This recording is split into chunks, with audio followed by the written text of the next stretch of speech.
You're in Braves country.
You're in Braves country.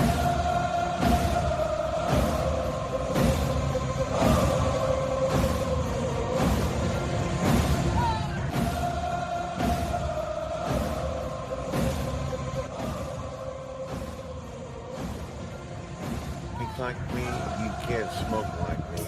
So don't try and be like me. Let's party together.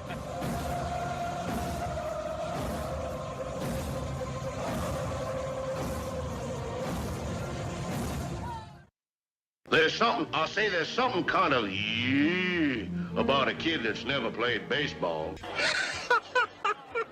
We have been hoodwinked, bamboozled, and flat out deceived. Why did you get so drunk? You got drunk. I'm just really exhausted. What's in that cup? Rum and Cokes. Do you have any idea how important this is? We're trying to save the pump. Really? This is what you're doing? This is what you're doing?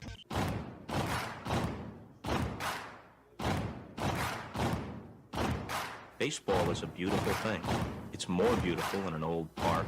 It's asymmetrical and quirky. But even in a dome with artificial turf, it's beautiful. The way the field fans out, the choreography of the sport, the pace and rhythm of it, the fact that that pace and rhythm allows for conversation and reflection and opinion and comparison. In right field, the crowd is tormenting Strawberries, singing Darryl, Darryl. Little roller up along first, behind the bag. It gets through Buckner. Here comes Knight, and the Mets win. And there's a fly ball deep to left. It's on its way. There it goes, and the Yankees are going to the World Series. Aaron Boone. Ground ball stabbed by Polk. He has it. He underhands to first for the first time in 86 years. The Red Sox have won baseball world championship. Can you believe it? It's a pastime, something you do. It's entertainment, something you watch. And it's a shared experience, something you talk about and read about. But you can apply those same three criteria to other things. What makes baseball special is that it's the best game that's ever been devised. Smith corks one into right down the line. It may go. Go crazy, folks. Go crazy. Sure as God made green apples, someday the Chicago Cubs are going to be in the World Series. A little bouncer slowly toward Bryant. He will glove it in front of Rizzo. It's in time. And the Chicago Cubs win the World Series. Cubs win. What a lucky break. The good Lord wants the Cubs to win. How can you not be romantic about baseball?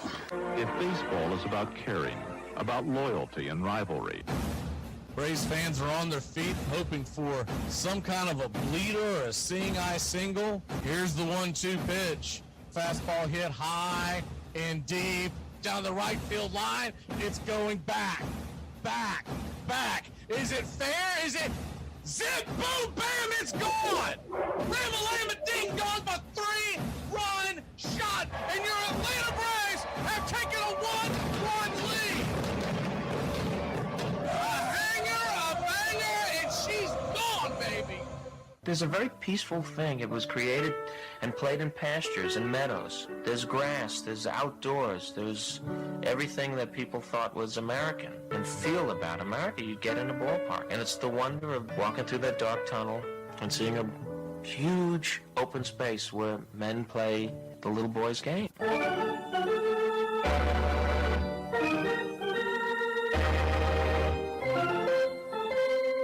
I believe in the Church of Baseball. I've tried all the major religions and most of the minor ones. I know things. For instance, there are 108 beads in a Catholic rosary and there are 108 stitches in a baseball. I prefer metaphysics to theology. You see, there's no guilt in baseball, and it's never boring. It's a long season and you gotta trust it. I've tried them all, I really have. And the only church that truly feeds the soul day in, day out is the Church of Baseball.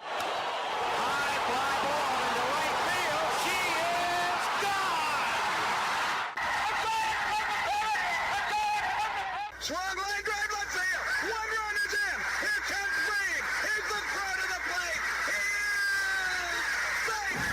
You're in Braves country. If there's a bigger thing going on right now, I don't know what it is. We're down to one strike here. Gurriel, the last hope for the Houston Astros. Here's the 0-2 pitch. Swung on, bounced over to Dansby. Dansby fires it over to Forrest, and here comes the dog pile. Fire the cannons in the battery. Do the chop all throughout Braves country. Pop that top. Your Atlanta Braves have won it all. Ladies and gentlemen, welcome. We direct your attention now to home plate. Please remain standing. We call your attention to our bands here today. They will be jointly directed. And now, another fixture, our national anthem.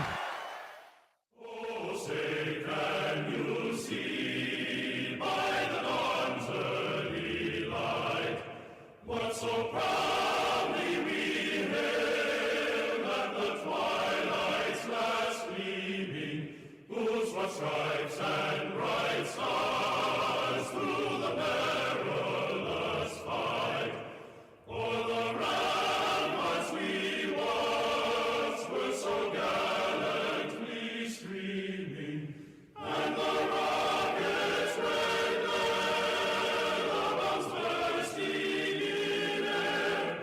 gave proof through the night that our flag was still there.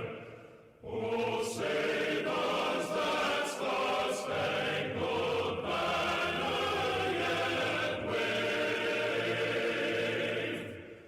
o'er the land of the free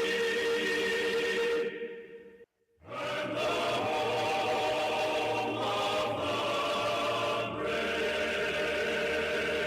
the Play ball!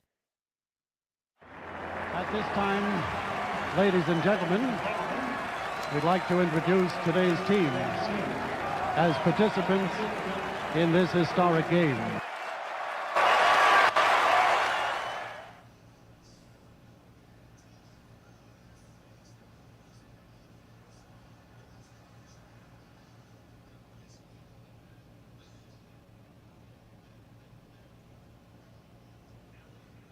Well, the season's finally here, and the players... Hey, football fans, you ready for the gridiron? Thursday and Friday mornings, the Armchair Quarterback Show returns, 9 a.m. Eastern. We'll be talking college and NFL football, the point spreads, fantasy football advice, and more. Want to catch it live? Become a Country Club member today here on Braves Country Radio. We'll make the replay available to the public later on that day, as we're being broadcasted nationwide on independent radio stations. As a member catching it live, you can ask your questions. We'll answer all. Point spread advice, player props, your fantasy football questions. It's the Armchair Quarterback Show, Thursday and Friday mornings this fall here on Braves Country Radio. He's the armchair quarterback. He's full of beer and he's full of snacks.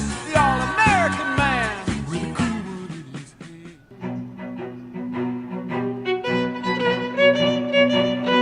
Hey, Braves Country, Mac McGee here for American Rebel Beer.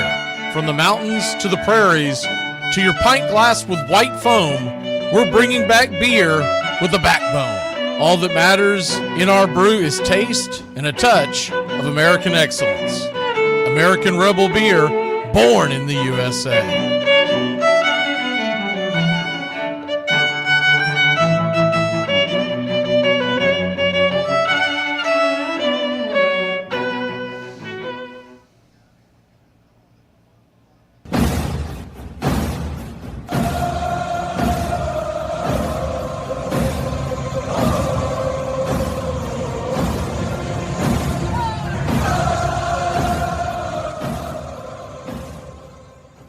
On a beer? 7 o'clock in the morning. Scotch? Hey, howdy, hi, and how the hell are you? Pull up an armchair, girls and boys, and join us for Braves Country Baseball. You're listening live as the Braves are on the road, and we're set to bring you pitch by pitch, play by play of your Atlanta Braves. Hi, I'm Mac McGee. Here's your starting lineups for today's action. Leading off and playing left field for the Atlanta Braves, Jerickson Profar. 3 home runs, 11 RBI, 2 stolen bases, batting .225. Matt Olson batting second, playing first. 18 home runs, 68 RBI, a .262 average. Batting third, playing third, Austin Riley. 16 home runs, 54 RBI, 2 stolen bases, batting .260. Drake Baldwin, the designated hitter, is batting cleanup. He's got 11 home runs, 41 RBI, a .278 average. Batting fifth, behind home plate, Sean Murphy. 16 home runs, 42 RBI, batting .232. Batting sixth and patrolling center field for your Atlanta Braves, it's Michael Harris II. 9 home runs, 50 RBI, 12 stolen bases, batting .236. Batting seventh, playing second, Ozzie Albies. 9 home runs, 43 RBI, 10 stolen base, batting .228. Batting eighth and in right field, it's Eli White. The Book of Eli has a .249 average, 4 home runs, 20 RBI, 7 stolen bases. Batting ninth at shortstop, Nick Allen. He's got 18 RBI, 6 stolen bases, batting .226. On the mound for your Atlanta Braves, it's Spencer Strider Day. 5-8 with a 3.71 ERA and a 1.22 whip. 77 innings, 92 strikeouts, 63 hits allowed, 32 walks, 10 home runs served. He'll be going head-to-head with the rookie Chase Burns. Chase Burns is 0-3 with the 6.26 ERA, a 1.54 whip, 27 innings, 45 strikeouts. I'll say that again. 27 innings, 45 strikeouts. Wow. 30 hits allowed, 12 walks, 4 home runs served. Mr. Burns' Cincinnati Reds were extremely late getting their lineup in, so we'll have to wait to first pitch to go over it and as the game goes along. Calling balls and strikes behind home plate tonight, it's Will Little. Brace yourself. Will Little is one of the most inconsistent umpires in the game. He has a high strikeout rate and a high walk rate behind the plate. That means that his strike zones are typically inconsistent at best, and the slug and OPS boost is fairly high as well. We'll see how this stadium in a NASCAR infield plays out, but we're expecting a high-scoring game. His ERA behind the plate ranks near the top of the second half in Major League Baseball, meaning he doesn't necessarily have the highest scoring games, but they're pretty up there. And some of the ones that are ranked below him, quite a few actually, have not called as many games as Will Little has, so their averages are a little spiked. I just remember from calling his games in the past, Will Little will drive you bananas. Let's hope he knows he's on stage, and let's hope he gets it together tonight, but I don't have faith in him. Your first base umpire tonight is Ryan Addington. Second base will be manned by Junior Valentine, who is a fill-in for Ryan Wills. And down the third base line, it's Lance Barksdale. Game time temperatures here in Bristol, Tennessee are expected to be about 83 degrees, with the wind blowing out at around 4 miles an hour. Your Atlanta Braves are minus 110 on the money line. The over-under is 8. Just a heads up to all, that seems low. American Rebel Beer, keys to the game tonight. It's going to be about this stadium, and we really don't know how it's going to play out. All the factors kind of point to a high-scoring game, but you never know until they yell play ball. The real factors that we can measure is Will Little behind the plate. His inconsistency tends to lead to higher-scoring games, but if he's widening the strike zone, it could have the opposite effect. He's just so inconsistent, it's hard to predict that. And then the other thing would be the starting pitchers, obviously.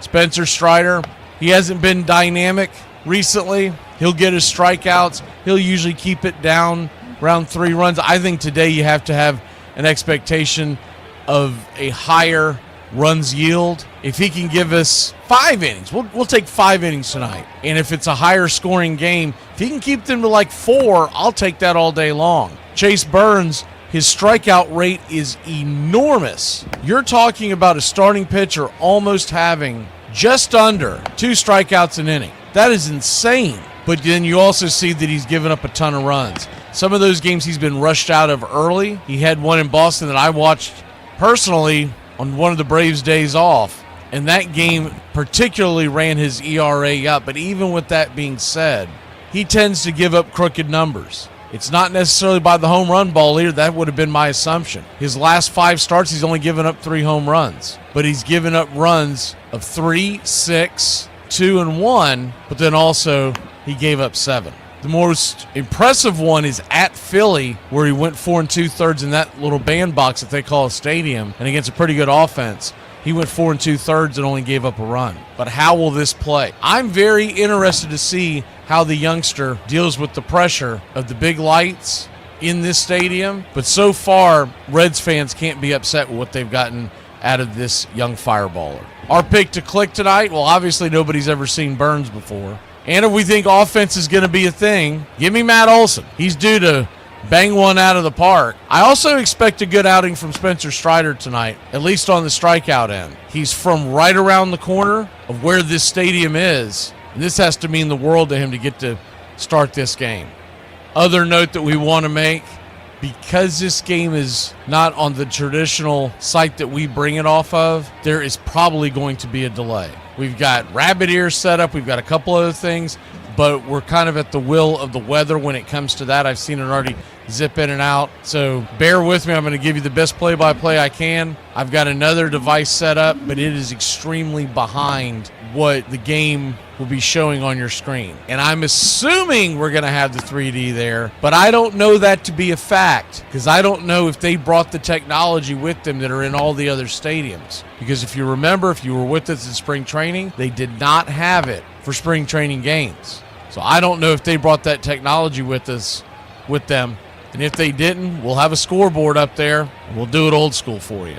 But we're going to try to attempt to bring it to you. I just have no earthly idea how this is going to work, but I'm excited to bring it to you. Put your click in the chat, slap that like, and let's get ready, Braves Country.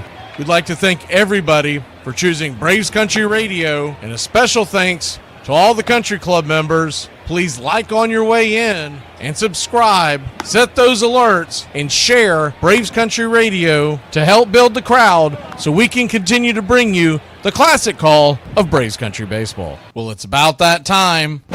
Grab you a cold one. Find you an armchair. Atlanta Braves Baseball right here on Braves Country Radio. Your modern-day superstation is in its 5th season of bringing you pitch-by-pitch, play-by-play of your Atlanta Braves and our one-of-a-kind production. Take us anywhere you go for over 170 Atlanta Braves ball games. Please like and subscribe today. Join the Country Club. Thank you to all the Country Club members. You help support Braves Country Radio. Get this bus moving. Stop. Come back. Too late. Roll call! Yeah, roll call! You're in Braves Country.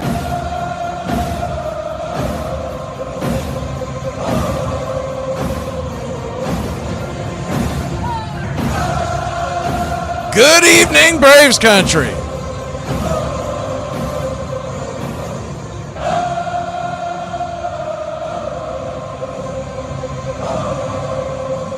How the hell are you?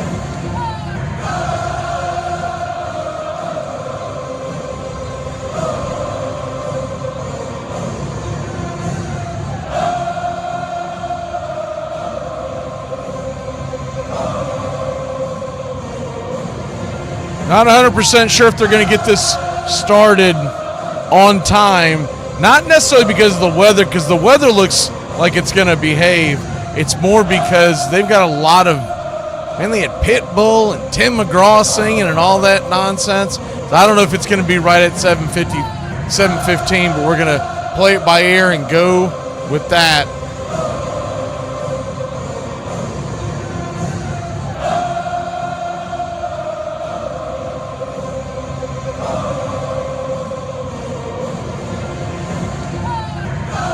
And hopefully we can get this roll call rolling. Okay. Had to do a sound check for one of the stations that are new to us. So welcome in to Braves Country Radio. We're on YouTube. If you want to comment along, jump in there. If not, you can listen along on your favorite radio dial. I believe we're coming in. It's a record for Braves Country Radio. 23 radio stations are picking this game up tonight, all throughout the country and a couple overseas. All right, let's go. So Those of y'all in the chat about to get mentioned, you are worldwide. See who we have in here tonight.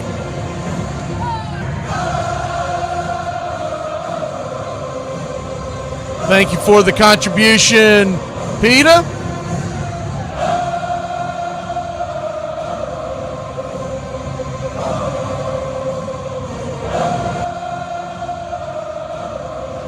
So I see PETA, let me get all the way back here to the top. There's a lot of stuff going on here. I see Brian A., B.A. Baracus, Mark, Ricky, Ricardo, Country Club members. Both of y'all, thank you for the Country Club support, everybody. Uncle Charlie Fritz, Iron Lung,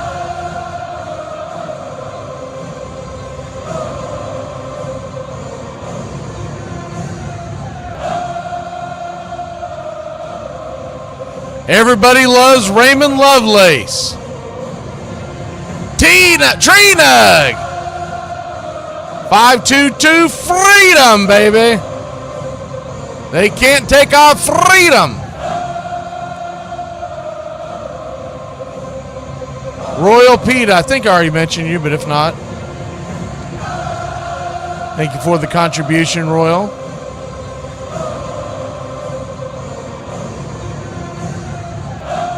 See who else we have here in the Country Club. I'm assuming John's here. I haven't seen him yet, but I'm assuming he's here.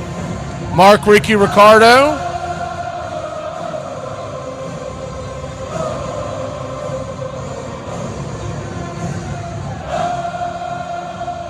George Pearson. Assuming Sleepwalking's in here somewhere.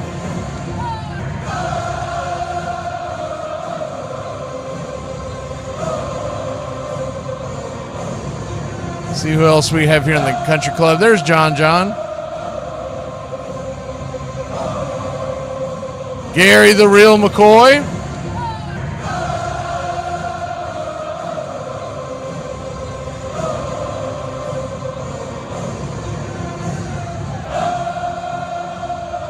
And YouTube Truther.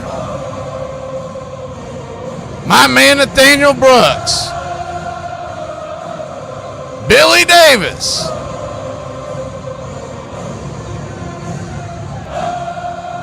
This thing has jumped on me a couple times, so I might have missed some of y'all. If I did, just jump at the bottom of the chat. I think that's just about it in the Country Club. And outside the club, their nose pressed against the glass, we got Justin Green. I know I saw Timmy Powell. We already hit the U-Tooth handle, Truth handle. Charlie Elrod, James Fisher. And let me see if there's anybody else in here so far. This Saturday nights can be a hectic night to jump in the chat. So if you're listening along, appreciate you spending your Saturday night here in Braves country.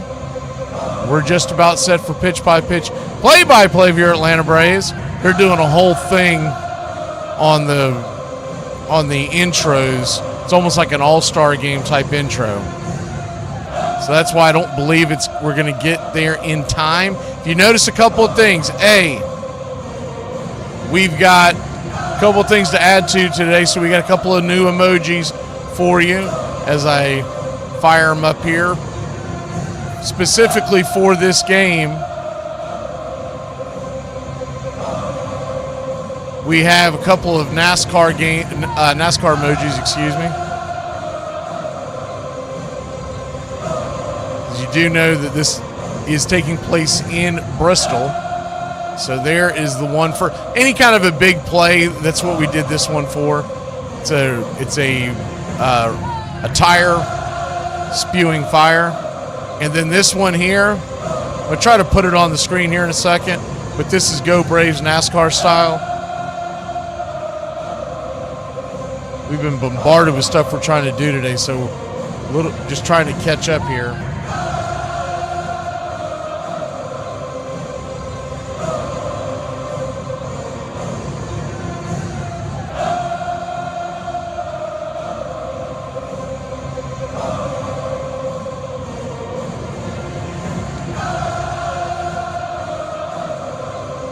Yeah, I'm going to get it up on the screen here in a second. Let's go ahead and take that quick commercial break. When we come back, pitch by pitch, play by play of your Atlanta Braves as Braves Reds on a NASCAR circuit. Let's go.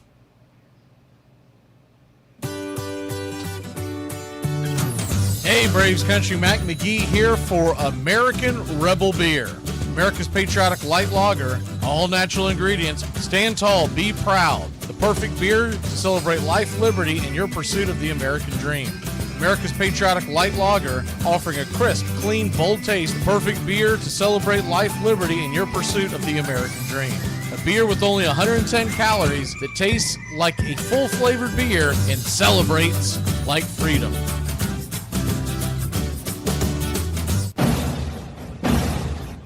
Hey, Braves Country, this is Mac McGee with Braves Country Radio.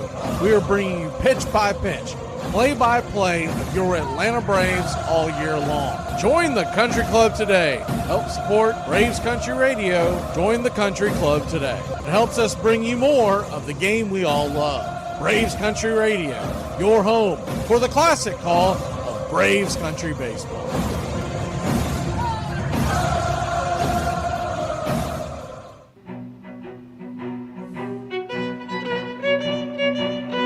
Hey, Braves Country, Mac McGee here for American Rebel Beer. From the mountains to the prairies to your pint glass with white foam, we're bringing back beer with a backbone. All that matters in our brew is taste and a touch of American excellence. American Rebel Beer, born in the USA.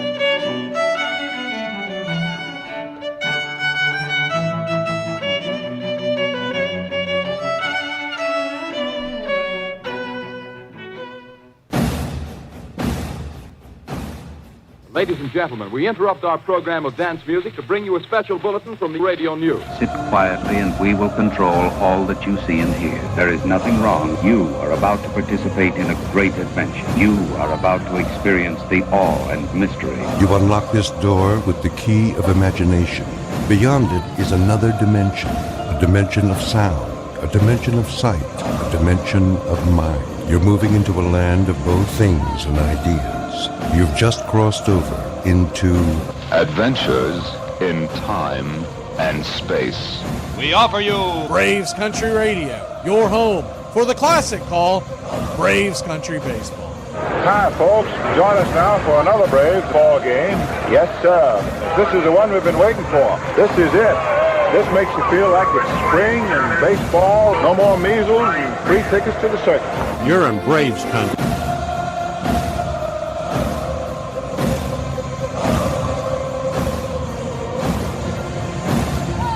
This is a reminder, disorderly conduct will not be tolerated.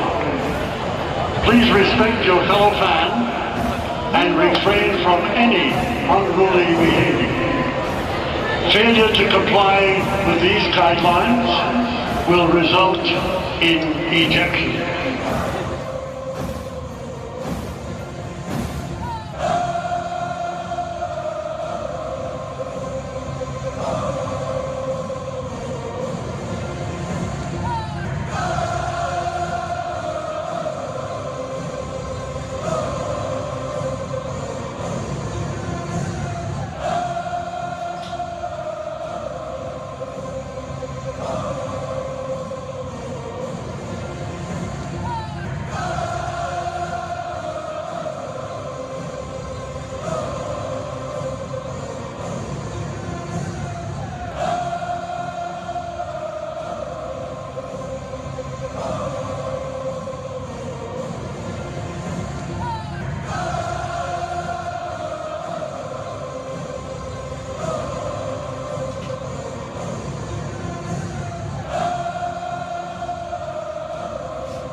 You're in Braves Country.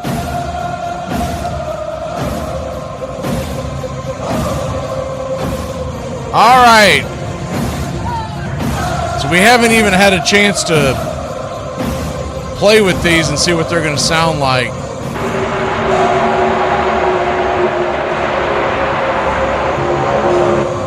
We got some NASCAR sounds we're going to throw in from time to time.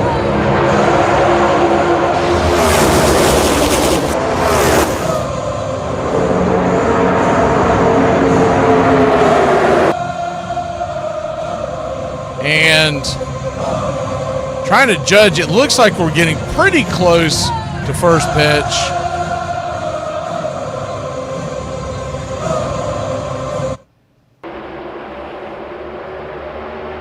And I'm trying to do a sound check by myself because I got my producer had to step out for a second, so I want to hear what this sounds like.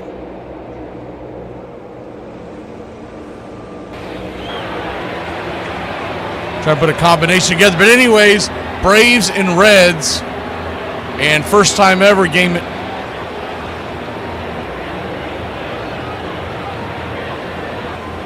in Tennessee. Bristol, Tennessee. Of course, Virginia right next to it.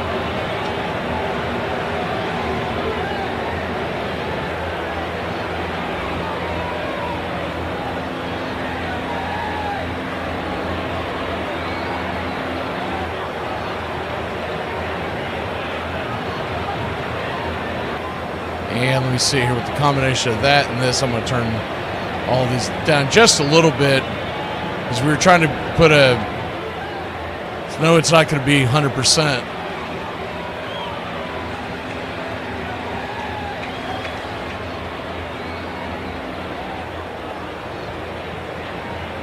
That's pretty close. All right. Trying to give you that feel of NASCAR in the background.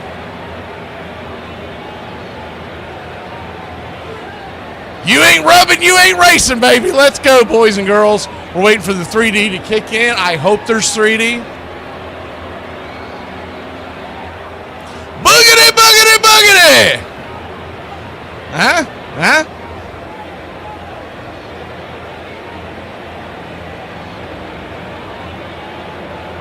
Well, like I said, we're waiting to see if there is 3D available. If not, we have a backup. It'll just be a scoreboard. But nonetheless, we're going to bring you the game regardless. I think Carey is at the game. I think the Carey is at the game. If I'd have known what they were doing now, I probably would have elected to go to this over the All-Star game. That's not good. I'm seeing tarps on the field. Well, that's not good. I don't know if that's live. It looks live because shadangy. They had said that the weather was going to be cleared up. Let me see what's going on here. I haven't looked at it in a couple hours, but evidently forecasters in the East Tennessee area aren't very accurate today. Let's see what they got going on here. All the players are in the dugout, and it does look like there's a little rain going. It doesn't look like it's a downpour. They didn't think this out, I'll tell you that, because I was noticing, because I was curious. Thought to myself a few days ago, well, if it gets rained out or if it's a rain delay, what games do they have to go to? Because typically Fox has secondary games, so that there are no other games going on. So jot that down to dumbassery, because you didn't build you spent a month out there building the track, building the field inside the track and everything, but they didn't think anything about putting a canopy or anything in case it rained. Oh man, so the weather's gotten worse. Let's see what's going on here. See which direction this. Oh yeah, it's going to drag across. I don't know what they're doing. This thing, if this is accurate, what I'm looking at. Good night, Irene. Well, we hope to bring you the game tonight, because it is dragging and dragging and dragging to where this thing won't get started for another 4 hours. As far as it now, some of this could maybe just a little bit of precipitation. Let's see where it's at here. I'm trying to do my best guess.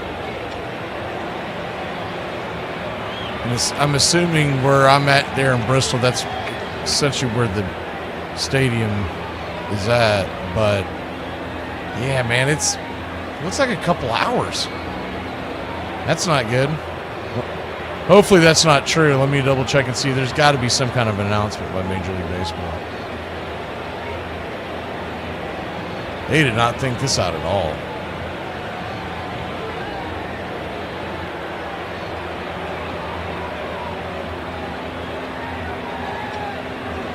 And if it ends up being rained out, they have to play tomorrow. I mean, I'll try to put the 3D up, but I've made plans weeks in advance. I will not be here to do the broadcast, obviously.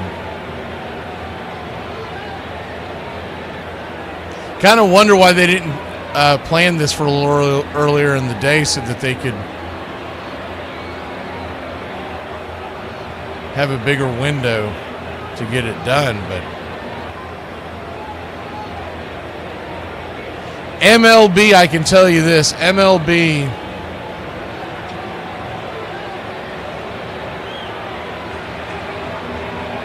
has not made any announcement. Let me see if the Braves have. They're not really involved in it. No, they're just doing goofy posts showing pit crew stuff and all that kind of stuff. See if the Reds have their act together. I know I'm doing this on the fly out loud, but there was no indication before this that this was going down. In fact, they were out there doing the intros just a second ago.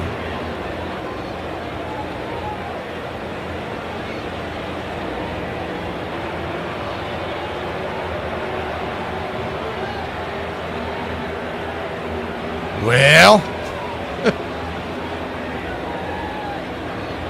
all they've got on the Cincinnati site is trying to get you to buy Tyler Stevenson catching gear. And a post 10 hours ago talking about how they're going to play the game as we're speaking right now. Ken Rosenthal is in the dugout, and he is interviewing Singer. And we're going to take that off the screen. Let me hit a real quick commercial break and figure something out, because I'm going to see if I can get some kind of a guesstimation of when the game might get going here. We'll be back in a flash. Braves, Reds. The weather doesn't look that bad. It looks like they could play, but I don't know enough about what this field is about on what their conditions are, and I bet they don't have a very good drainage system. We'll be back in a flash. Hey, Braves Country, Mac McGee here for American Rebel Beer. America's patriotic light lager, all natural ingredients. Stand tall, be proud. The perfect beer to celebrate life, liberty, and your pursuit of the American dream. America's patriotic light lager, offering a crisp, clean, bold taste. Perfect beer to celebrate life, liberty, and your pursuit of the American dream. A beer with only 110 calories that tastes like a full-flavored beer and celebrates like freedom.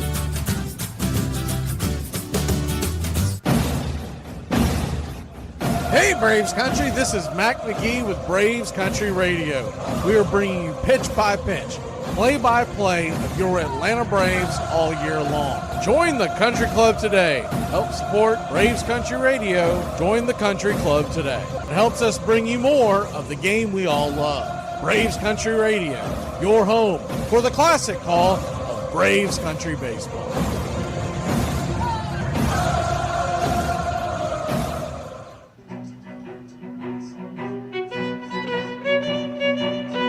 Hey, Braves Country, Mac McGee here for American Rebel Beer.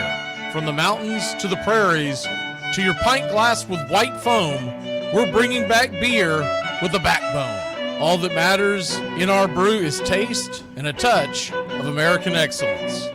American Rebel Beer, born in the USA.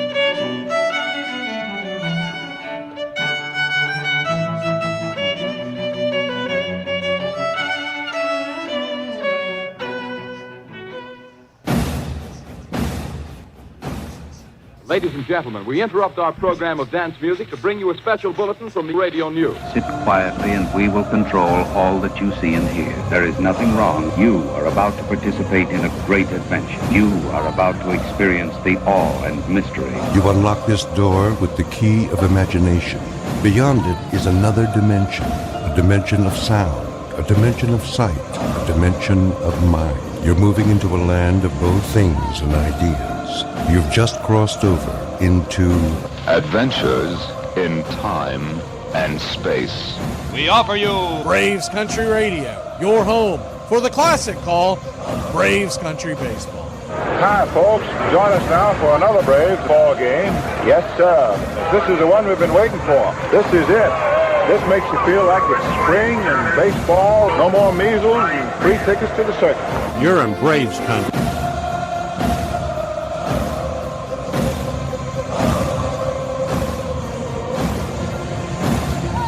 This is a reminder. Disorderly conduct will not be tolerated. Please respect your fellow fan and refrain from any unruly behavior. Failure to comply with these guidelines will result in ejection.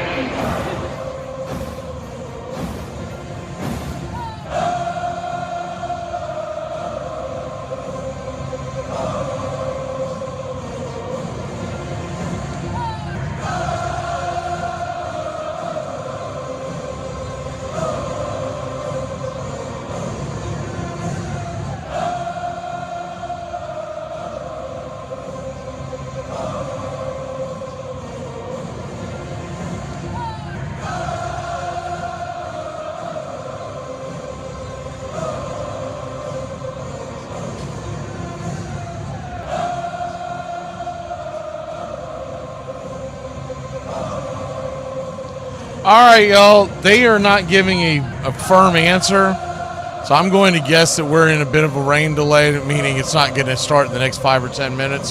What we're going to do is we're going to go ahead and play one of our Once Upon a Pastime,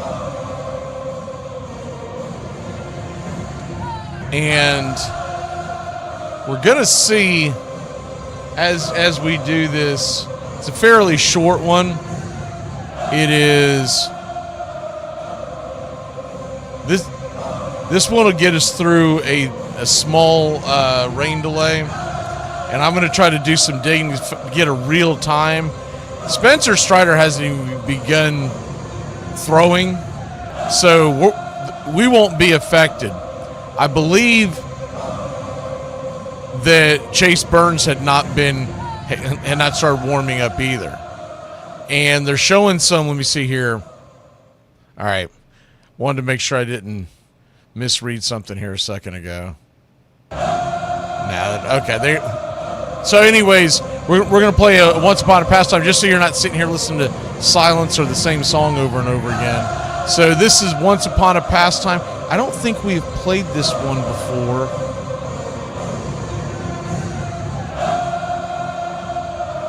And this one is called Baseball's Greatest of All Times of Non-Goats. And you'll just see what it is, but it's a fairly short one, and I'm going to do some digging and hopefully get an educated guess of what's going on here. We'll put what's going on the screen just so that people don't bombard y'all with everything. Carrie, good to see you. We thought you might be at the game. If someone is at the game, do whatever is the opposite of a rain dance, and let's get this thing going. All right, so here we go. The greatest of all time non-goats. I don't remember hearing this one myself in a while. I got big in the plus. I'm like, what? All right, we're going to head into Game 7. But Pittsburgh had set up where John Smiley was going to be their guy, and John Smiley had a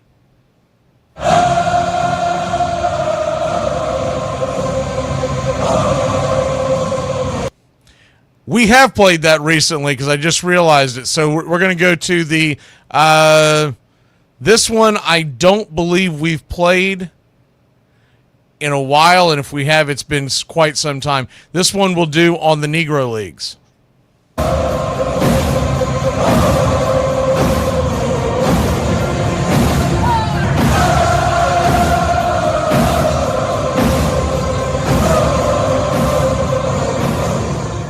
You see a guy hit the ball out the ballpark, grand slam home run to win a baseball game. And that same guy can come up tomorrow in that situation and miss the ball and lose the ball game. It can bring you up here, and don't get too damn cocky, because tomorrow it can bring you down there. See? But one thing about it, though, you know it always will be a tomorrow. You got me today, but I'm coming back.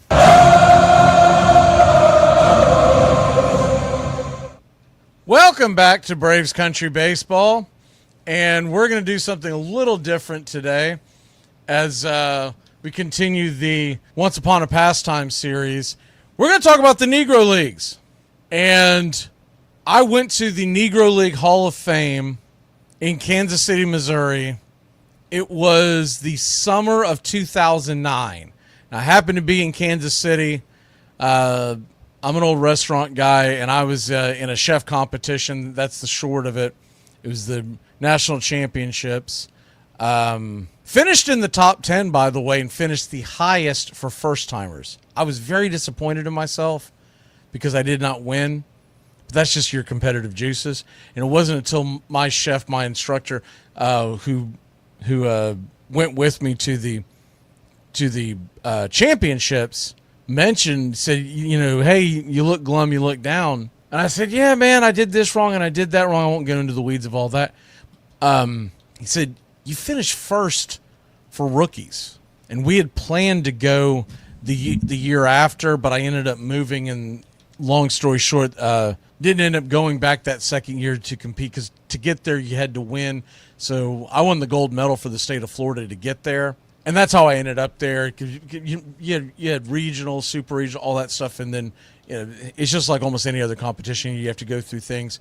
And when I got to go to that championship, I got to pick one of my instructors. I was working in the restaurant business, but I was also going to culinary school at the time, and so I kicked the crap out of a couple of people from the CIA and the Culinary Institute of America. If you're not familiar with that, man, that's like a guy in just a ho-hum law school kicking the crap out of some folks from Harvard. It's like that kind of stuff. So that part was really cool after you soak it all in. But at first I was ticked off. But I picked him to go with me because he was the only sports fan of all of our chefs. And I knew that he would enjoy it. He was a big baseball fan. He enjoyed the Braves. I want to say his favorite team was someone else, someone from the Midwest, but it's been so long I can't remember. We talked all sports, and he was in college football as well. But the point is, I picked him because I was like, man, if I'm going to go out there and compete and go to Kansas City, I noticed the Royals were at home. We went to the Royals-Cardinals game. That happened to be on Father's Day, and our plane landed that day. And the short of it is, he was going to be out of town, missing his daughter on Father's Day, so I decided to treat him to the baseball game. It was only fair, and we had a very good time. Albert Pujols, he had a moonshot into the water fountain. We were sitting right there. It was really cool.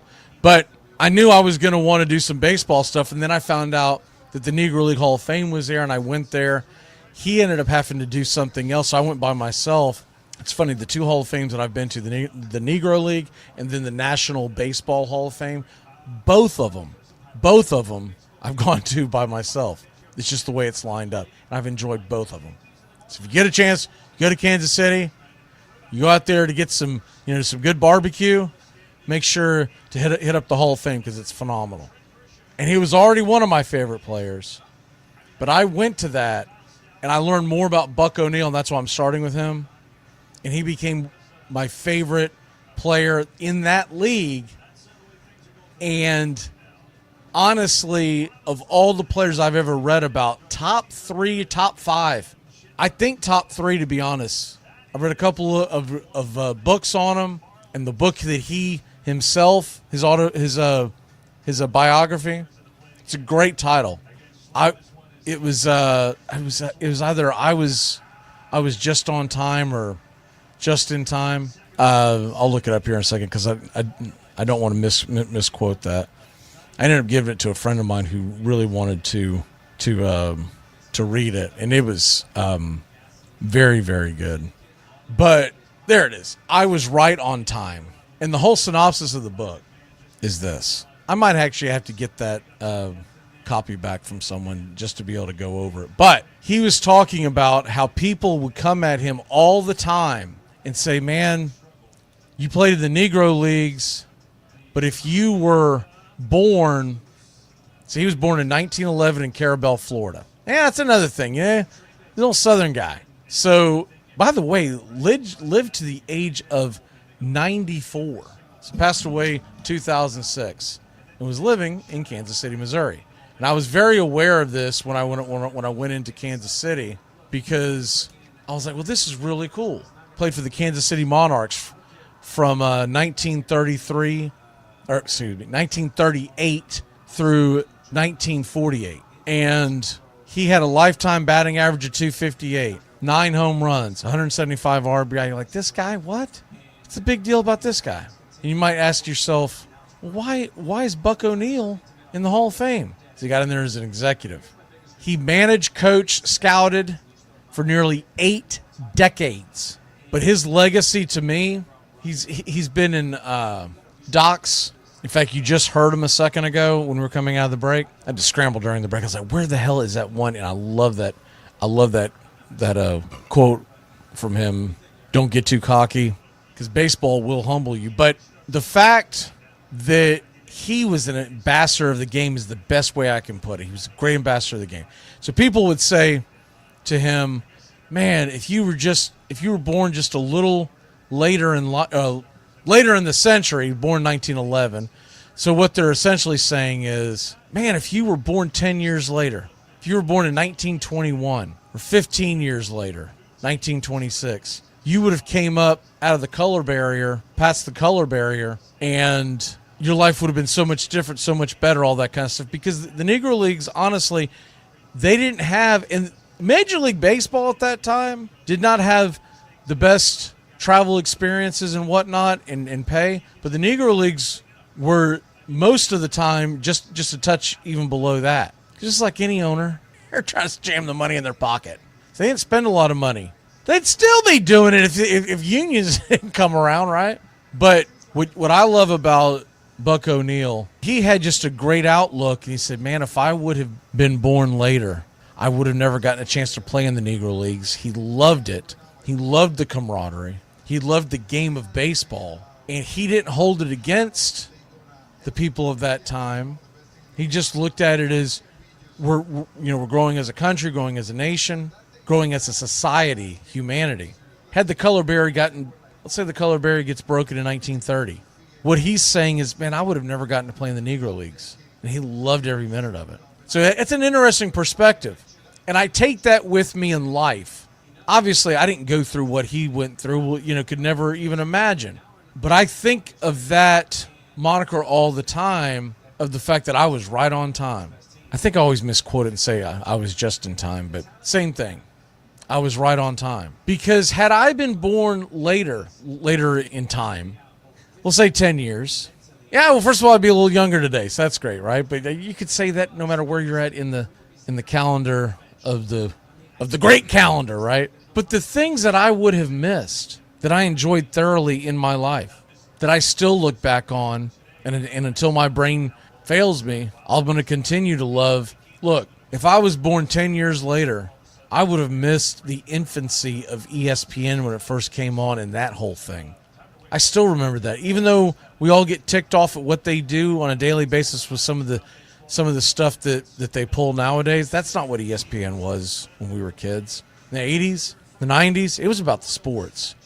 Even into the majority of the 2000s. It's only been the last 10-ish years, 10 plus, we'll say, even if you want to be aggressive and say the last 15 years, that ESPN has really gone the direction that they've gone in, where it's not the same, right? But it used to be about, folks who are my age and even older. Do you remember getting excited and waking up in the morning and running to the TV to turn on Sports Center? And I would watch that thing. Let's say I woke up on a day off. I didn't have to be anywhere. And being in the restaurant business a lot of times during the week, you remember running to the television, turning it on to see the highlights because it was the only way you could consume it in the 80s and 90s. And I would leave it on 3-4 times in a row. That's all you got was the replay from the night before.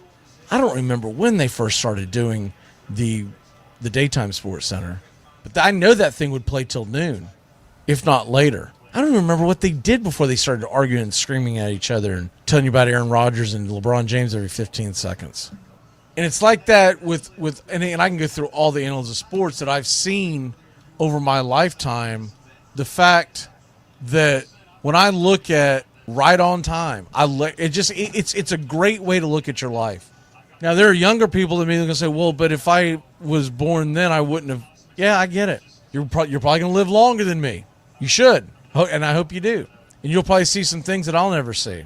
But when my grandfather would say, I'm glad I'm not born in your age because now you're dealing with this, this, and this, and I got to see this, this, and this. It's all about your perspective. And I would say, Dad, if I could talk to him today, Grandpa, if I could talk to him today, can you believe the technology that we deal with today? It's so easy to consume whatever you want to consume. So Buck O'Neil, I wanted to highlight him. It wasn't his playing numbers. It was the fact that he was a great ambassador of the game. And I highly recommend his book. I'm looking at the list here. There's another one. I've only read clips of this. I don't believe I've gotten a hold of the actual copy. It's called The Soul of Baseball, a road trip through Buck O'Neil's America. I know people are big on that. The Right on Time one to me is the one that, if I can only, because I haven't read the other one. Now that I know that this one exists, I'm definitely going to look it up. But it's what you wanted. It's really where you want to go with Buck O'Neil. And it hit such. You see him on camera and you see the interviews. Such a magnetic personality. I mean, even when he wasn't smiling, the way his eyes would twinkle and he talked, it was like he was smiling. And I loved hearing him in the different docs talking about the game of baseball.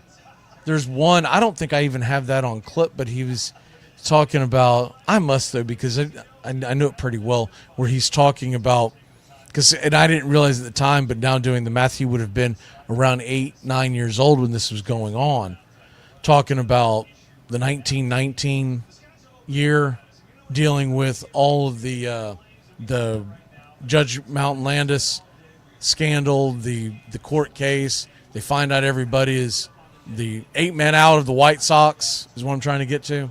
And he was talking about the fact that, and this is another thing, you're talking about right on time. Babe Ruth was right on time. He gets traded to New York just in time to save baseball. If he was born much earlier, it wouldn't have been the splash that it was. If he was born much later, he might have been too late to save baseball. Babe Ruth was right on time. Jackie Robinson was right on time. And I love that perspective from Buck, because he's not talking about, hey man, don't talk about what you think that I missed. I can tell you what you missed. And that's the way I look at a lot of things, especially, we talk more sports and anything like that, but in the sports world, man, if I was born later in life, I guess that's a yogiism. How could you be born later in life? If I was born later in the century, I would have never gotten to grow up watching Dan Marino zip it. No. I would have missed Nolan Ryan. I would not have seen Dale freaking Murphy play. And if I was a Gen Zer right now, I would have missed Chipper Jones. Oof. You can have that life. I don't want anything to do with it. Now, my dad and my grandfather would try to tell me, yeah, but you never got to see, and they would throw someone at me. And I'm like, you're right. I didn't get to see Mickey Mantle. My grandfather would talk on and on about Hank Aaron. I never got to see him play. But he's probably the reason why I became a Braves fan, is because my grandfather loved Hank Aaron. But anyways, I wanted to start off with Buck because I felt like it was this is what got me interested in going to the Hall of Fame, and then you learn all their other stories, and it's just, it's what makes baseball absolutely phenomenal. let's go ahead before we do a complete transition. Want to go ahead and go into the next guy.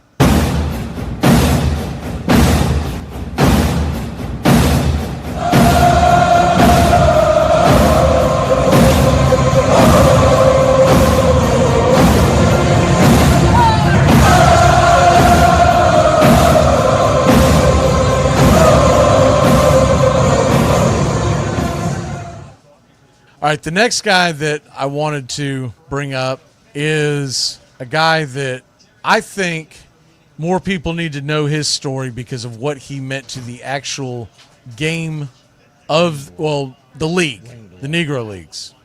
That's Rube Foster. He's known as, his nickname is the father of black baseball, the father of the Negro Leagues, right? And Rube Foster was looked upon in the first decade of the 20th century to be possibly the best pitcher in the Negro Leagues. Rube Foster, now he's a little different look to this because he ends up being part owner. He ends up being a guy that, and this is one of the reasons why it's a little difficult to rank a lot of these guys, and one of the reasons is Negro League, they did not do a great job of tallying statistics.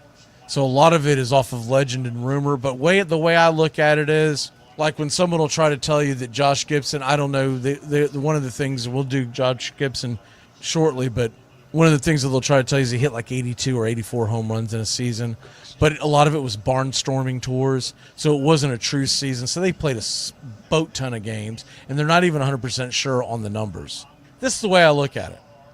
Were they playing against the same players? No. And can you compare? No. But I'm going off of the guys that were the best in the league that they were in, and those guys could have played in any league, any era. Just like I've said a million times before, Babe Ruth could have played in today's game. People think he wouldn't have. Babe Ruth would have been slamming the ball out. What we know now, launch angle and all that kind of stuff, he would have consumed that.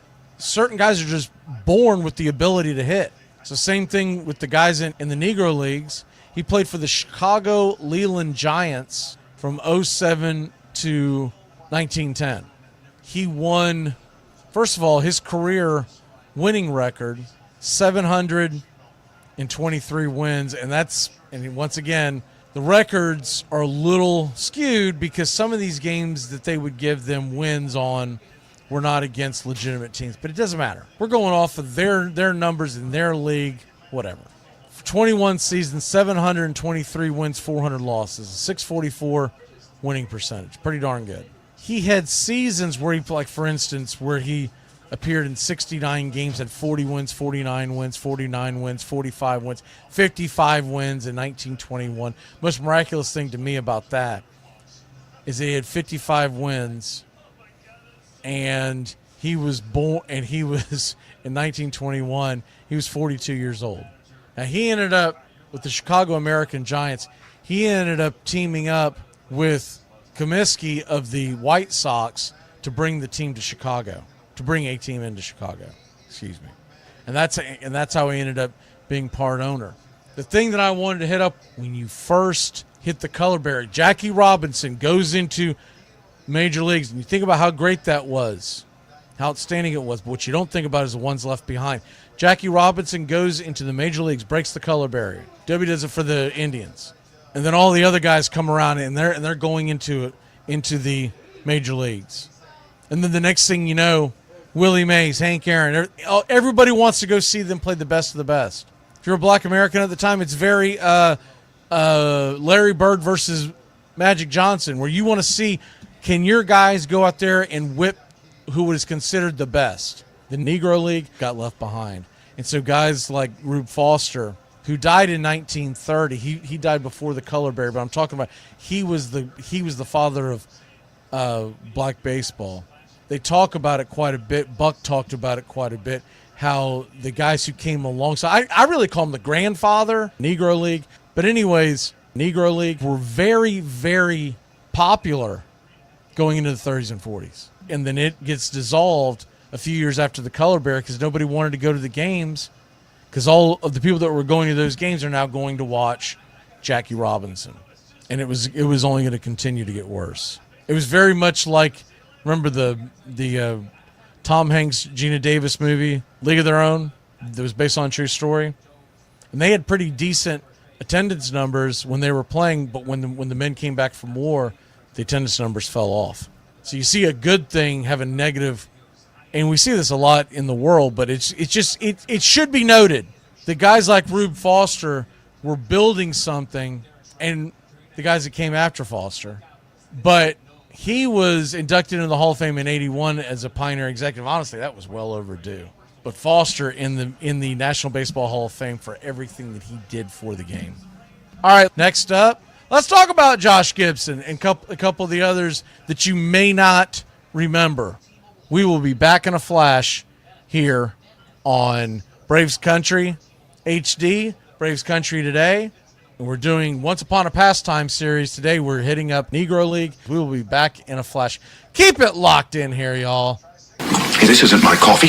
Where's my finely ground quinoa blend from Starbucks? That's it. Daphne put an eggshell and some allspice in it. Didn't that just dress it up? Let us get something clear. I am not a morning person. I have to ease into my day slowly.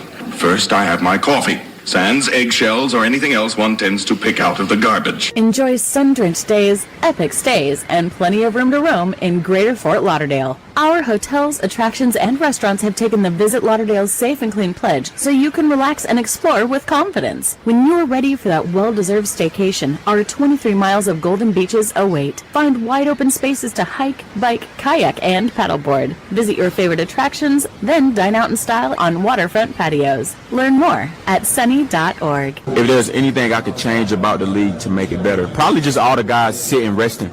That's the only thing I probably don't like. Just play, man. If you 80%, you got to play. I don't like all the sitting, missing games and stuff. Like these people might have enough money to come to one game. You know what I'm saying? And that might be the game they come to, and then you sitting out. You know what I'm saying? So I take pride in trying to play every game because I don't know. It might be one fan that has never seen me play, and I'm trying to play. So that's the only thing I don't like. Guys just sitting out.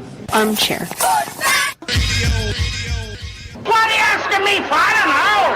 When the University of Illinois played Northwestern, Illinois rooters fired blanks into the air. Much more convenient than yelling, the campus paper said, and has a better effect on the visiting team. And when the Princeton Tigers beat Yale, their fans roared right onto the field. Braves Country HD. Please like and subscribe today.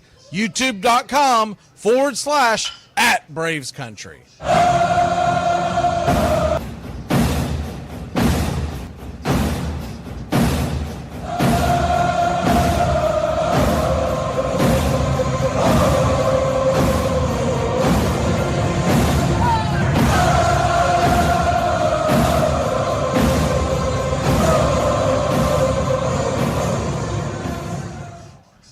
Welcome back, and man, we have on the screen right now is Josh Gibson. Who was Josh Gibson? Why is everybody making such a big deal about Josh Gibson? Josh Gibson was basically known as the Babe Ruth of the Negro Leagues, and he played baseball from 1930 to 1946. And he was born in 1911, just like Buck O'Neil. By 1946, his skills had deteriorated a little bit, and the thing about him is that it's been known about Josh Gibson that he was a little more controversial and whatnot. And so when people talk about when they broke the color barrier, there was actually at one point there was talk about the Dodgers' focus being on Josh Gibson because he was such incredible talent. Anybody who watched him play talked about you know what they always say. When they say, man, so-and-so, when they hit the ball, it sounds different off the bat. That's what they said about Josh Gibson. Basically, that he could just absolutely pound the hell out of the ball. He was 6'1", 220 pounds. He was a catcher. He also played a little outfield and first base, but he was known as a catcher.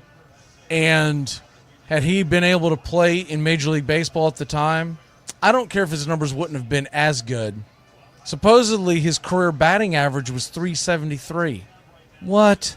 That would be what 6-7 points higher than Ty Cobb, who has the best batting average in the history of Major League Baseball. Now, the thing about these games that they played quite a bit they didn't play not all of their games were played against teams in their league. Sometimes they were barnstorming towards, and that's where these statistics kind of get in the weeds.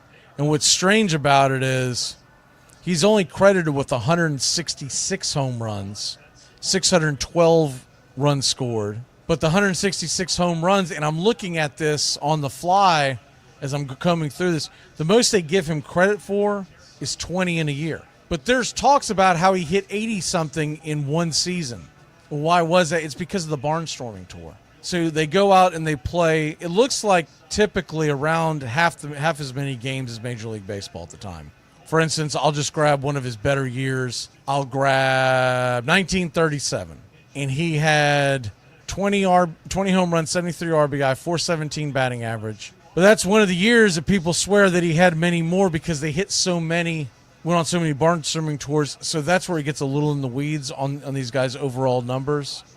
But his 612 runs scored is the same number that they've come up, or some have come up with, for how many home runs he's hit in his entire career. And it's really hard to slice and dice it and keep it separate.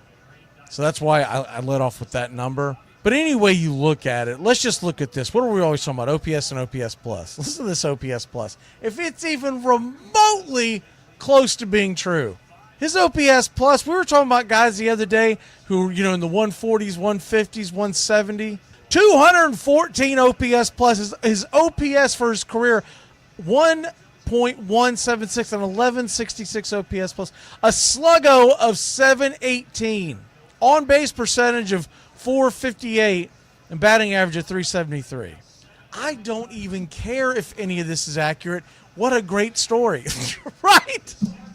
He hit above 400 in 1937 and in 1939. He also hit 500 in 1930, but only had 4 at-bats. But he also hit, listen to this one, 466 in 1943. An OPS of 1427. What? The one in 1937, an OPS of 1474. So it just gives you an idea. He was clubbing the hell out of the ball. He's just, regardless how you look at it, the guy was a phenomenal player for a long period of time. And kids growing up watching and listening to Negro League baseball, he was their Babe Ruth. Because they talked about not just the home runs he hit, but the distance that he would just club them. And so that's Babe Ruth in a nutshell right there. All right, the next guy.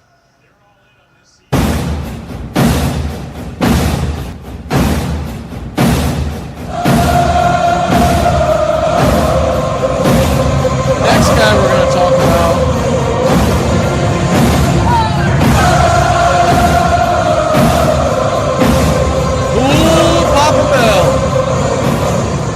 Center fielder and a pitcher. What? I thought only Shohei Ohtani. No, Shohei Ohtani isn't the only person to ever play baseball. He was.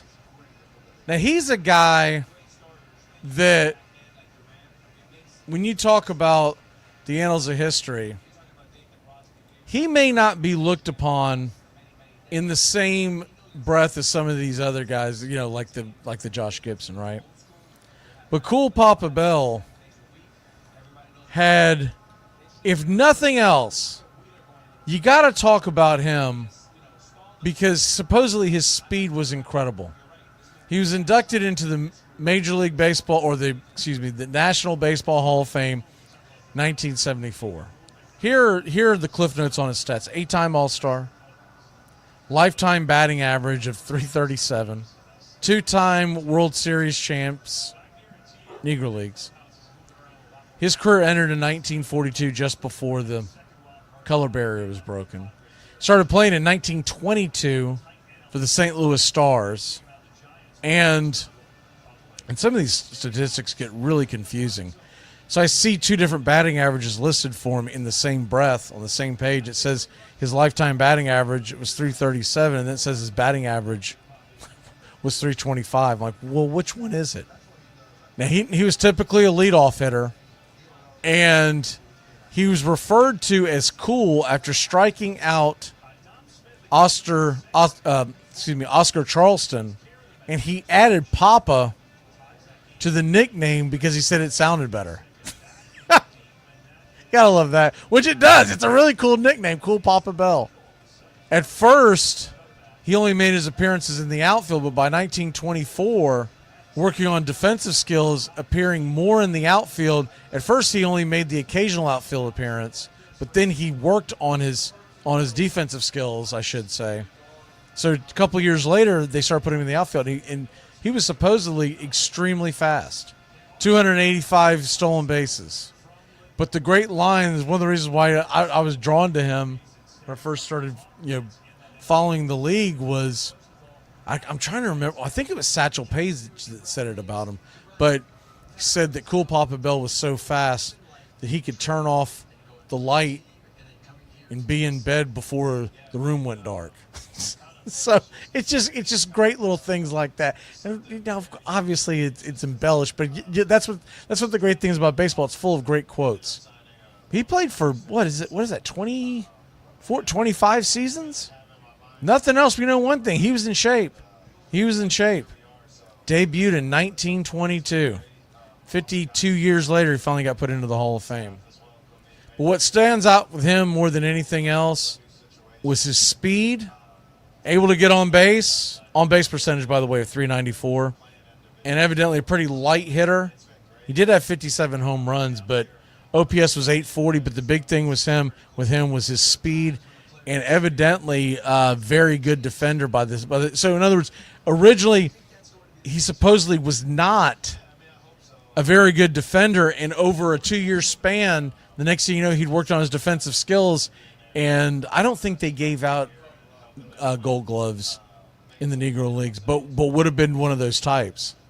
Here's the other thing: 5,341st person to debut in the history of what they call now. See, now they've combined the major leagues, but by 1922, you'd already had 5,341 people playing some form of professional baseball, the major leagues, the Negro Leagues, etc.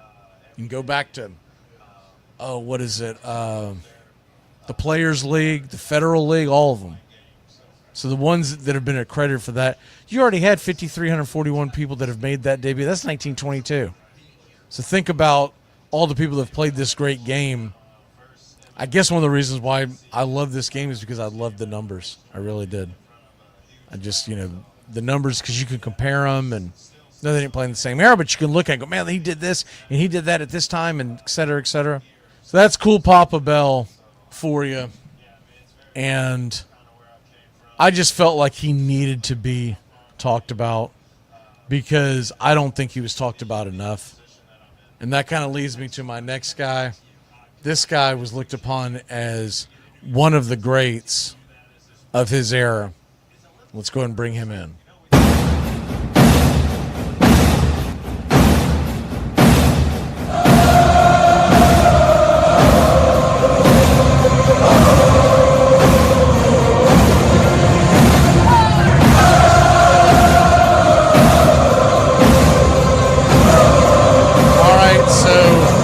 Next guy that we're going to, his name is Oscar Charleston, and I think he's a guy. I kind of pulled some of my friends that really do follow baseball, and I don't believe many people. I don't think enough people know him. I'll put it that way. I think it's a little strange that he is not nearly well as known as he should be. Oscar Charleston finished with a .365 batting average. Oscar Charleston's OPS was 1064, a 184 OPS plus. What? Now, just like some of the others that we went over in the Once Upon a Pastime series with the Pioneers Forgotten, Charleston was born in 1896, and he debuted in 1920, so right around the Cool Papa Bell era. And I really want to do more research on him and maybe revisit him down the road. But why was he overlooked? Because he's not one of the names that I heard growing up. I heard of Josh Gibson. I heard of Cool Papa Bell and whatnot.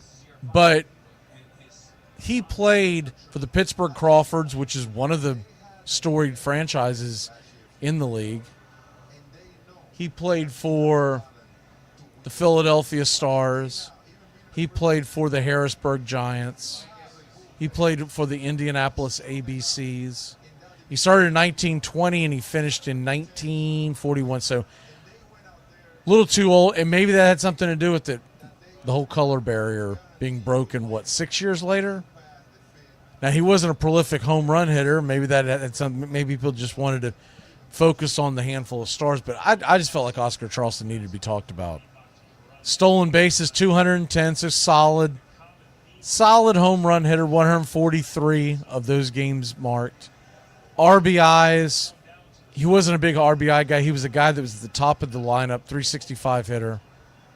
And he played center field and first base. Primarily center field and then later on first baseman.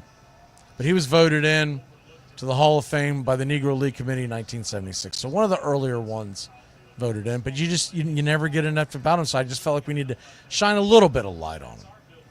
As I learn more and more about these guys, and I plan on doing so, we'll talk more and more about this down the road. But I just felt like Oscar Charleston. I mean, this guy batted .433 in 21, .405 in 1924, .427 in 1925, .429. Well, he only played in a few games, so we won't count that one. I was about to bring up the 1940. It looks like by the time he hit 1938, so the last 5 years of what we just talked about, he was only playing a few games. So his health must have really failed him. And so essentially it says 18, but he really played 13 years. So when you think about that, the numbers are a little more impressive. But that is Oscar Charleston in a nutshell. And he is one of those guys. You know what it kind of reminds me of? It's the same way that Sam Crawford was overlooked. And sometimes it's because of when you were born, the media exposure, and then sometimes you don't know why. But my guess is going to be because he came about in the time period where he was getting overshadowed by guys like Cool Papa Belt, but also Josh Gibson. So that leads us to our last one that we'll do today. And this guy, you got to talk this guy. So there was no way I was leaving him off. And I'm sure a lot of y'all already know where I'm going, but here we go.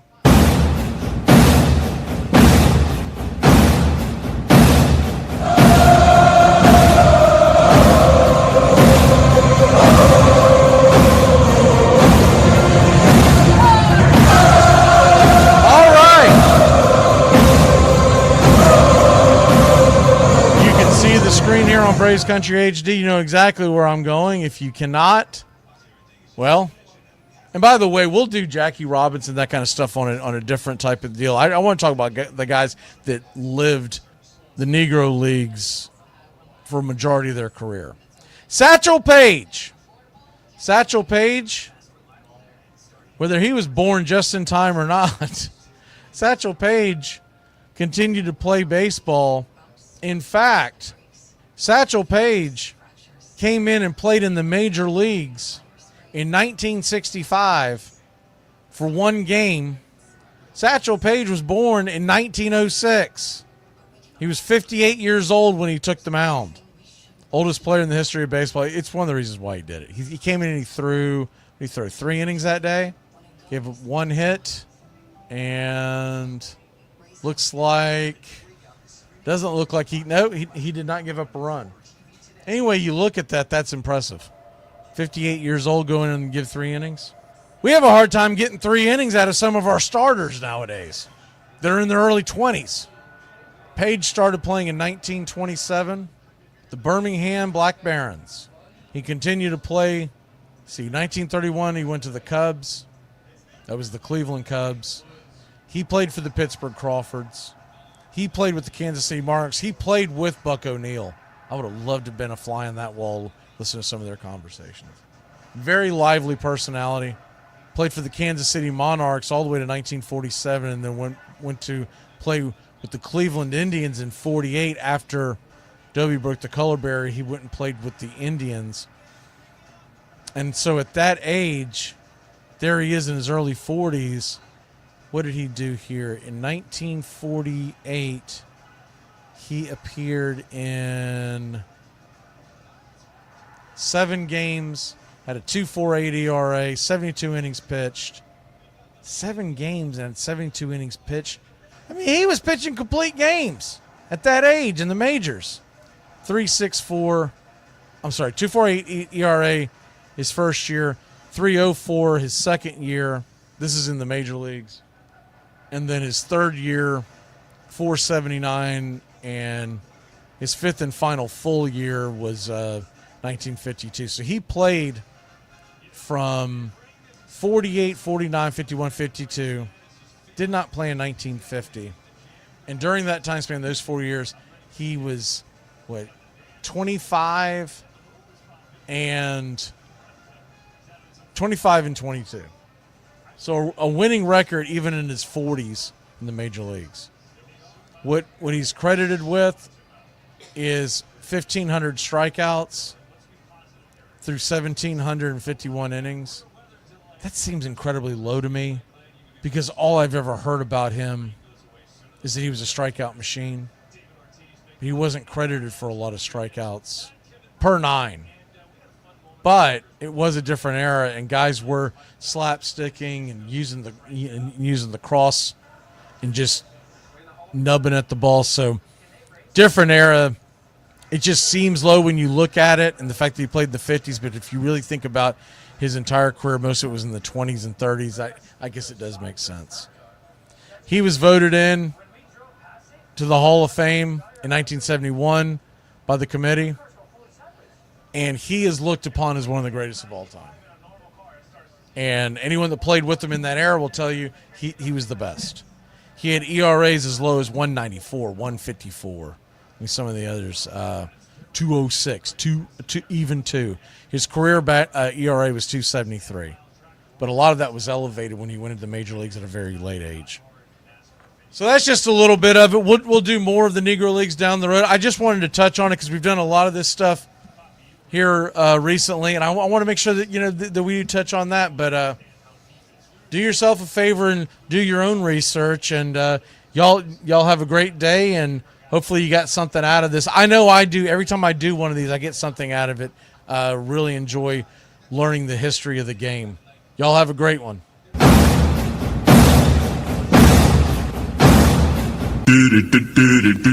Goodbye, sweetheart, well, it's time to go. We're back tomorrow with another show. Well, unless we're fired, we'll talk to you then.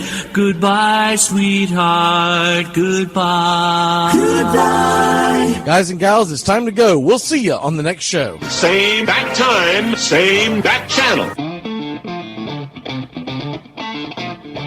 Thanks for listening to Braves Country with Mac McGee and the Armchair Quarterbacks on 99.1 FM WQEE The Key in Noonan, Georgia, and simulcasting on youtube.com/@Braves Country. Braves Country comes your way weekdays 3 p.m. Eastern to 5 p.m. Eastern. Please follow, like, and subscribe today. Armchair Quarterback Radio, your first choice for Southern sports. Something of a 5th of September. She said a lot that I can't remember. Something of a 5th. Can I get another cigarette, please? Can I get another cigarette, please? Yeah, I know I live to regret it. Just give me another cigarette, please.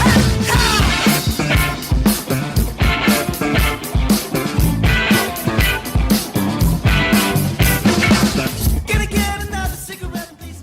In Noonan, Georgia.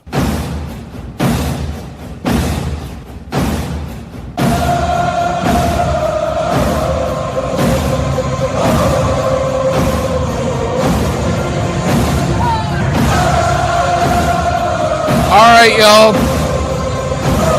Still monitoring it. I'm not getting any indication one way or the other. I've been looking at all over the different sites to try to find out when we might actually give us a time.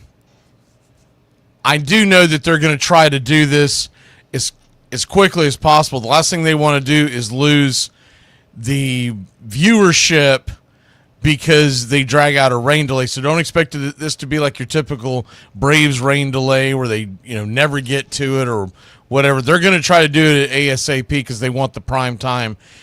I'm thinking it's going to be somewhere near the top of the hour because looking at some of the things that you see on the radar, seeing it clearing a little bit. But there's no real way to know it. I do know this. We've got another good Once Upon a Pastime for you. And I thought this would be a fun one. I don't think we've played this one this year, the unfortunate names of the game. And this is kind of a fun one. We got some others. If for some reason it's a longer rain delay than that, but I don't want to play these super long ones because my fear is as soon as I start playing it, they'll tell us they'll give us a start time within the next 15 minutes. So here's one. It's called The Unfortunate Names of the Game. I don't believe we've done this one. I think it's good for a Saturday night if you're sitting around drinking a cold one. And as soon as I see something, hear something, et cetera, I'm all over the different sites trying to find something. The problem is if it was in Atlanta, if it was in Cincinnati, they would be in charge of getting the information out. But it's at a NASCAR site, so it's realistically Major League Baseball who is going to get the information out, and how long does it take to get them to relay it to the Reds or the Braves. So here we go. Unfortunate names of the game. Grant Balfour, when you look at some of his statistics, and you talk about a guy who actually would step up in big moments.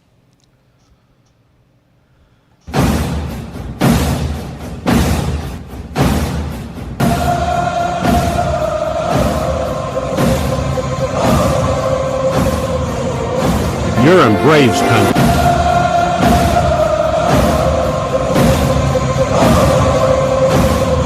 All right. Let's have some fun today. I know that a lot of times on our Once Upon a Pastime series, we get in and we get into the nuts and bolts of the history of the game, and we really have deeper looks at things that a lot of folks aren't familiar with. Today we're going to have fun with maybe some names you're not familiar with. And these are the most unfortunate names in Major League Baseball, or in baseball history. They didn't all make the majors. But some folks gave me some suggestions, so I'm running with the top 10. We'll probably do this again. So if you've got suggestions, shoot them to me. But we grabbed the 10 that we like the most, and we're counting them up 10-1. Yeah, you want to stick around for as it gets higher and higher. The first one that we're going to go with is Clyde Klutz. Now, these are the cleaner names. As we get higher and higher, you're going to hear these names. You're going to be like, that was someone's name? That was someone's legit. These are people's legitimate names. This is not some nickname. These are their legitimately God-given names, right? They're surnames. These are the names that their parents decide to hand to them and spend the rest of their life with. So Clyde Klutz was a journeyman catcher. He turned scout later on and convinced Charlie Finley to pay North Carolina pitcher Jimmy Hunter $50,000 to sign with the A's in '64. These are just some of his highlights. A decade later, Klutz, then a super scout with the Yankees, persuaded All-Star, now known as Catfish Hunter, to accept a contract with the Yankees in the first of a flood of free agent contracts. Clyde Klutz earned a World Series ring with the 1946 Cardinals. From 1942 to 1947, he spent time with the Boston Braves. One of the reasons why we started off with them, because you got to have a Brave in here. The New York Giants, And the Pittsburgh Pirates as well. After 2 years in AAA, he spent 1951 with the St. Louis Browns and the Washington Senators before his big league career ended in 1952. So nothing great about Clyde's numbers.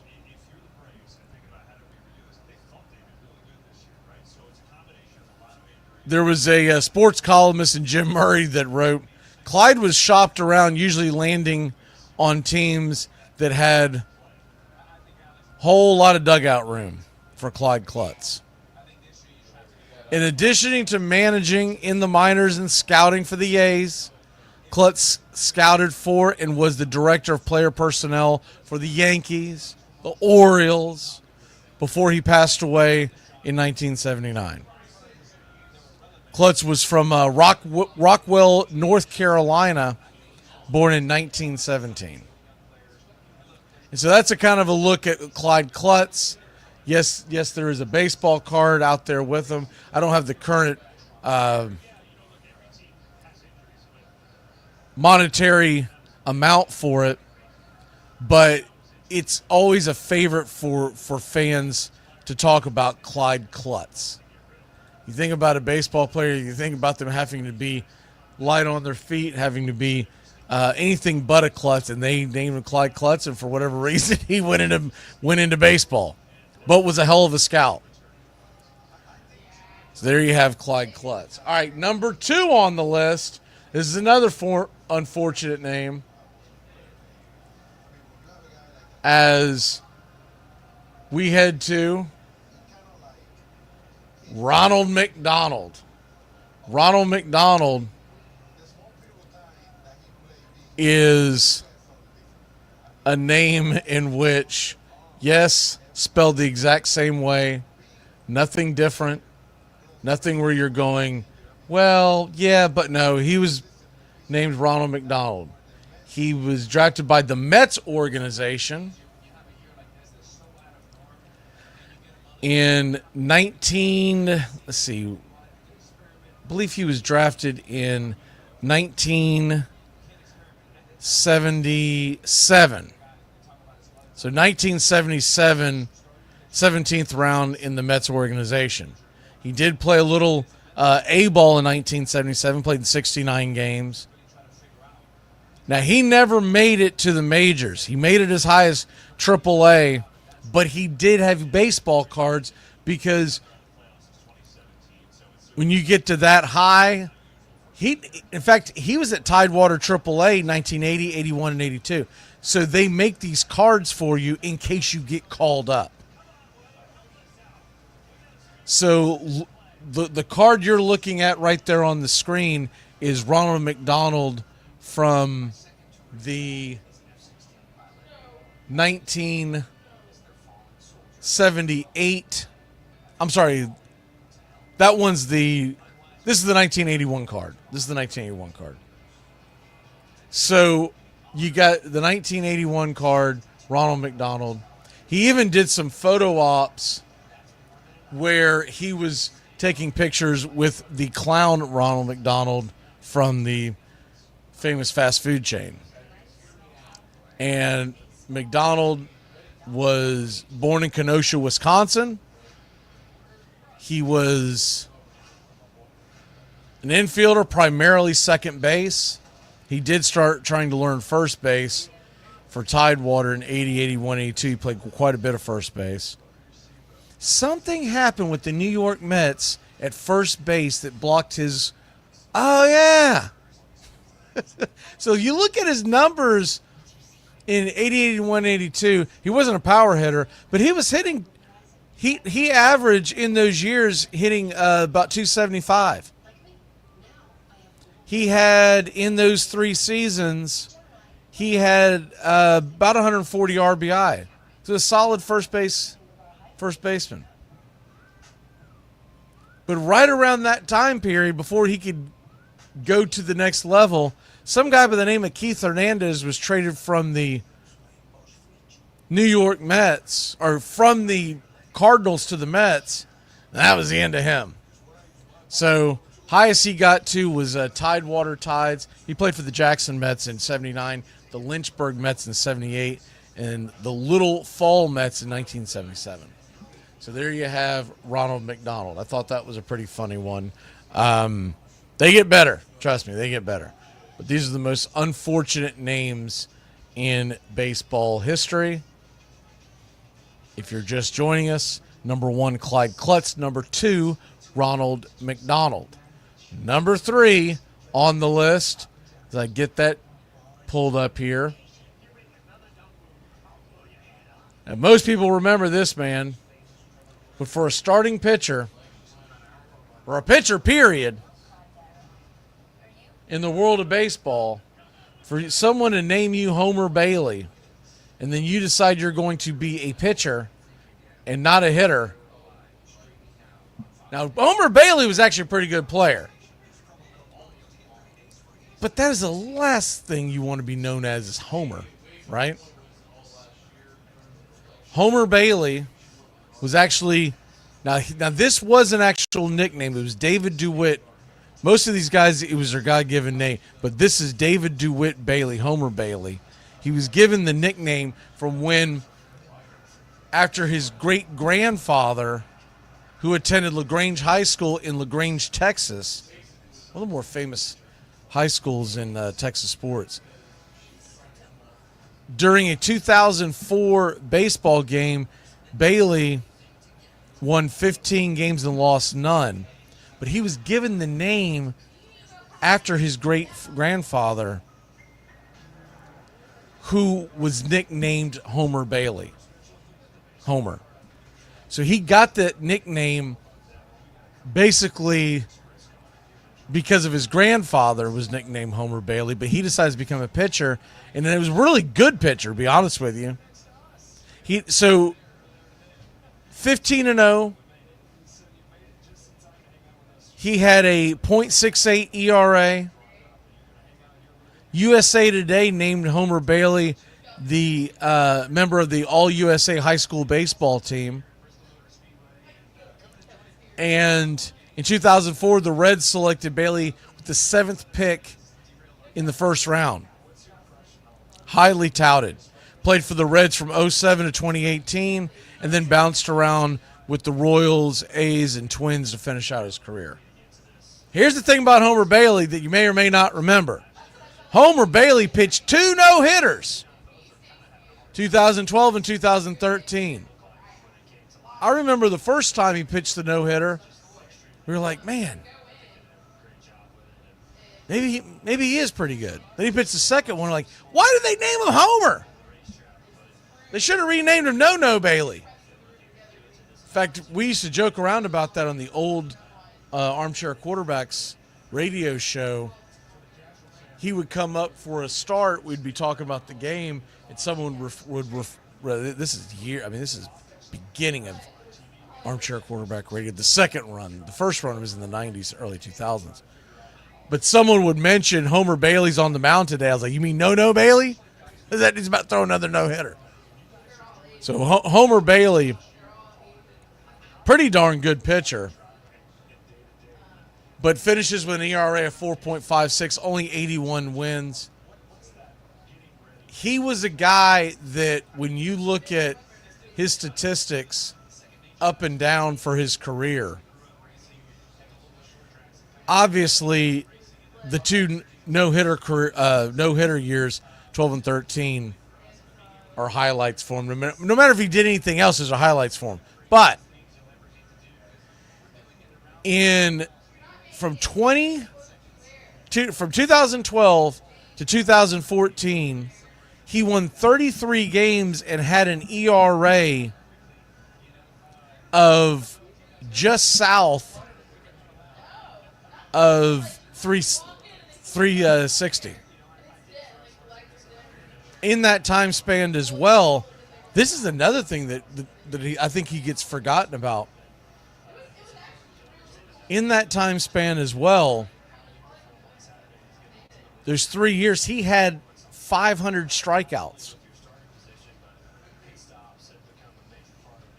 So there was a pocket in time where Homer Bailey, or as I like to call him, No Bailey, was actually a pretty darn good pitcher. But just a misfortunate name. I mean, is all get out for a starting pitcher, for a pitcher in Major League Baseball. And I would say that's the worst.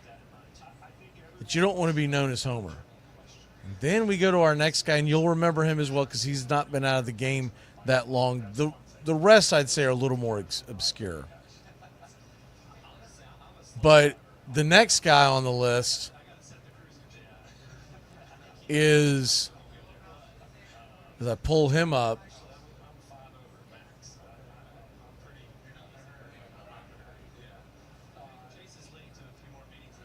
Grant Balfour. And Grant Balfour, now he pitched, pull this up real quick. Grant Balfour, I think most people would remember him, honestly, from when his days in Tampa Bay. But Balfour, to me, was a guy that he's known for a few things. Okay, first of all, there we go. There's Balfour celebrating with the A's. Grant Balfour is known for a couple of things. First of all,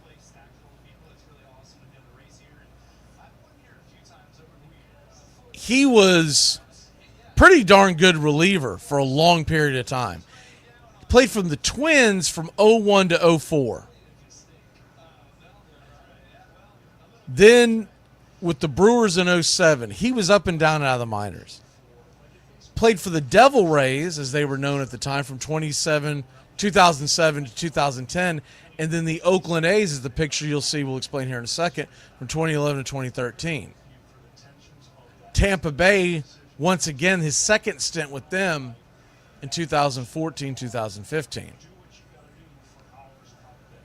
Now, Grant Balfour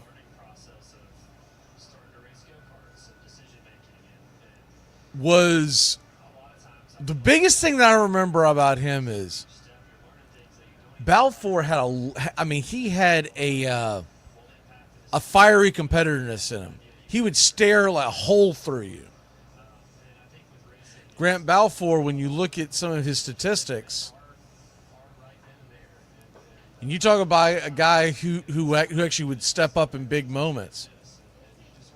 Balfour for Oakland, and this is when Oakland was pretty good. Everyone thinks the Oakland A's sucked for 100 years. Oakland was actually pretty good in the 2010s. In 2012, he had 24 saves. In 2013, he had 38 saves. Grant Balfour was also an all-star in 2013.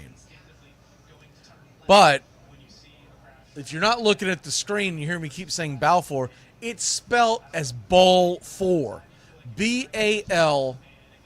Balfour. He pronounces it Balfour for good reasons if you're going to be a pitcher, but it is spelled as Balfour. When he used to walk a guy, we used to yell that out. He was known to shout at himself on the mound. I'm talking about, he would get into like screaming matches with himself, using profanity to fire himself up. So if you walk somebody or whatnot, he was known to just curse himself out on the mound. Like you would see it and you'd be like, what the hell is he doing?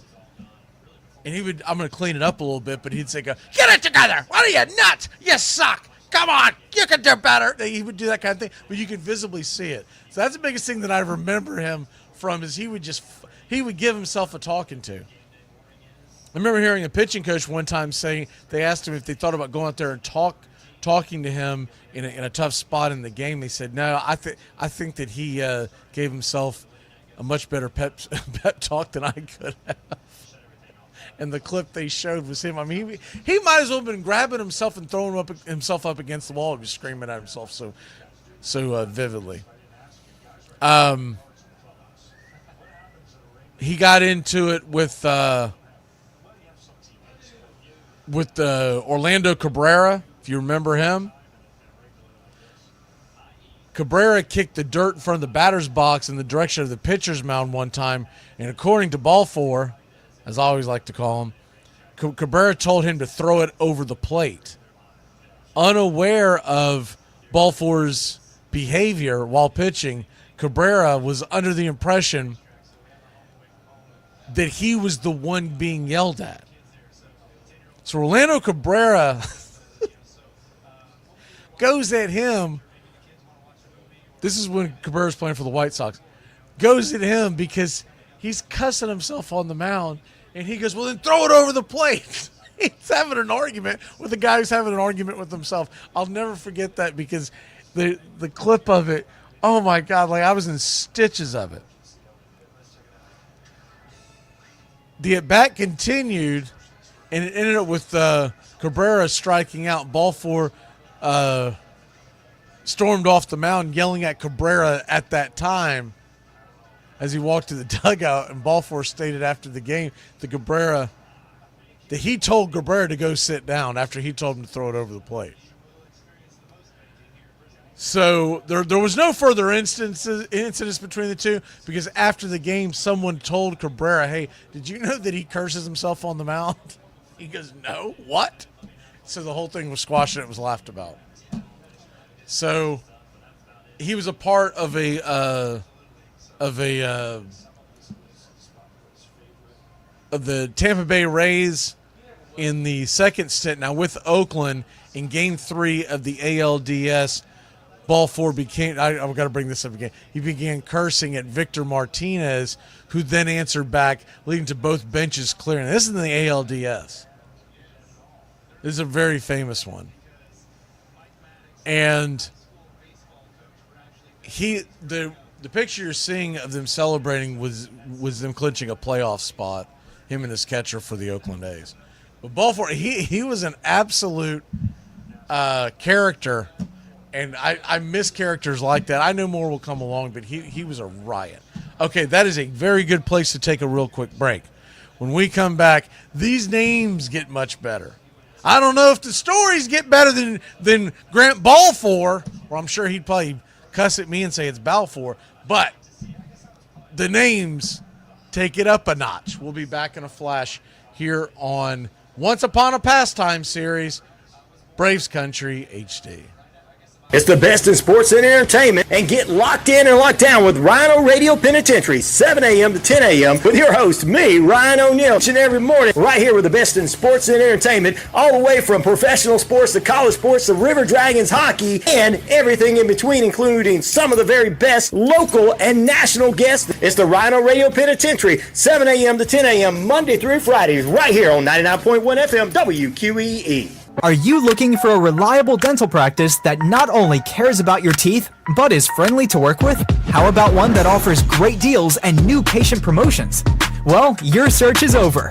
Most Valuable Smiles in downtown Eatonton, Georgia is committed to giving you the biggest and brightest smile. Right now, get a $99 new patient special including x-rays and exam. Maybe you're looking for veneers. Most Valuable Smiles veneer special includes one free veneer with every 5 purchased. Or get that bright white smile you've always wanted by taking advantage of an exclusive $100 off Zoom whitening treatment when you book today. And don't forget that 2022 is almost over. That means most insurance policies will reset by the new year, and to avoid losing that extra money, you need to use it or lose it. Book an appointment today with Most Valuable Smiles in downtown Eatonton to lock in these exclusive deals. Call 706-623-0318 or visit mostvaluablesmiles.com. Hey, Braves Country! Braves Country HD is bringing you Braves Country Baseball. Braves Country comes to you every Tuesday night and Friday night, and 2 bonus games every week. Hi, I'm Mac McGee, and we'll be bringing you play-by-play, pitch-by-pitch of your Atlanta Braves. It's free to listen. Please like and subscribe. YouTube.com/@Braves Country. Braves Country Baseball for the fans, by the fans. Here's good news. There's still a need for hundreds of thousands of cybersecurity professionals in the U.S. right now. And My Computer Career is training people to help meet the demand. No IT experience? No problem. Take the free career evaluation today. Start your new life as an IT pro in as little as 4 months. Grants covering up to 53% of the cost are available to those who qualify. It's not rocket science. It's mycomputercareer.edu. Enjoy sun-drenched days, epic stays, and plenty of room to roam in Greater Fort Lauderdale. Our hotels, attractions, and restaurants have taken the Visit Lauderdale's Safe and Clean pledge so you can relax and explore with confidence. When you're ready for that well-deserved staycation, our 23 miles of golden beaches await. Find wide-open spaces to hike, bike, kayak, and paddleboard. Visit your favorite attractions, then dine out in style in dining rooms or al fresco on waterfront patios. Learn more at sunny.org. Braves Country today. We're talking Southern sports. We go live 3 to 5 weekdays right here on WQEE. Braves Country today. Southern sports talk with the voice of Braves Country baseball, Mac McGee. Joined every day from sports analysts from all over Braves Country, talking college football, the NFL, Major League Baseball, and what's trending in the world of sports. Braves Country today. We go live 3 to 5 weekdays right here on WQEE. It all starts with just one thing. When recycling, rinse out jars and cans, and avoid recycling waxed paper or paper soiled with food. This will reduce recycling contamination. Find tips and more at onethingus.com. What's your one thing? Hey sports fans, it's Rod Peterson here, host of The Rod Peterson Show, inviting you to join us daily for 2 hours of Atlanta's funnest sports talk right here on WQEE. I say fun because it is. You've never heard a show like it because we make the listeners a part of the show every day between noon and 2 p.m. Eastern. You'll hear plenty of the best sports talk, including the latest on the Falcons, the Braves, and more. And who knows, you might even hear you. That's The Rod Peterson Show, daily at noon, right here on WQEE 99.1 FM.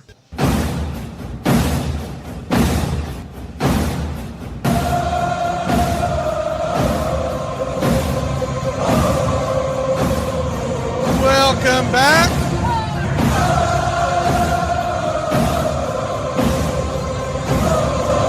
And the next one you may or may not see on your screen right now is Richard Henry Pohl, known as Dick Pohl. This is not a joke. This is clean as can be, but he went by Dick, as most Richards do. And Mr. Pohl was a baseball player in the Boston Red Sox organization. Played for the Red Sox in 72, 73, 74, all the way to 1978. And he was a pitcher. I mean, he saw some things, didn't he? If he played for the Red Sox in the 70s, he was a part of that team. Yaz hitting the ball down the line in Game 6 of the World Series. You know, they call it the Yaz Poll. You can think of some other funny things they could have done with his name, with him hitting the pull down the left field line that sent the game to Game 7 that the Red Sox eventually lost, but one of the most famous home runs in the history of baseball.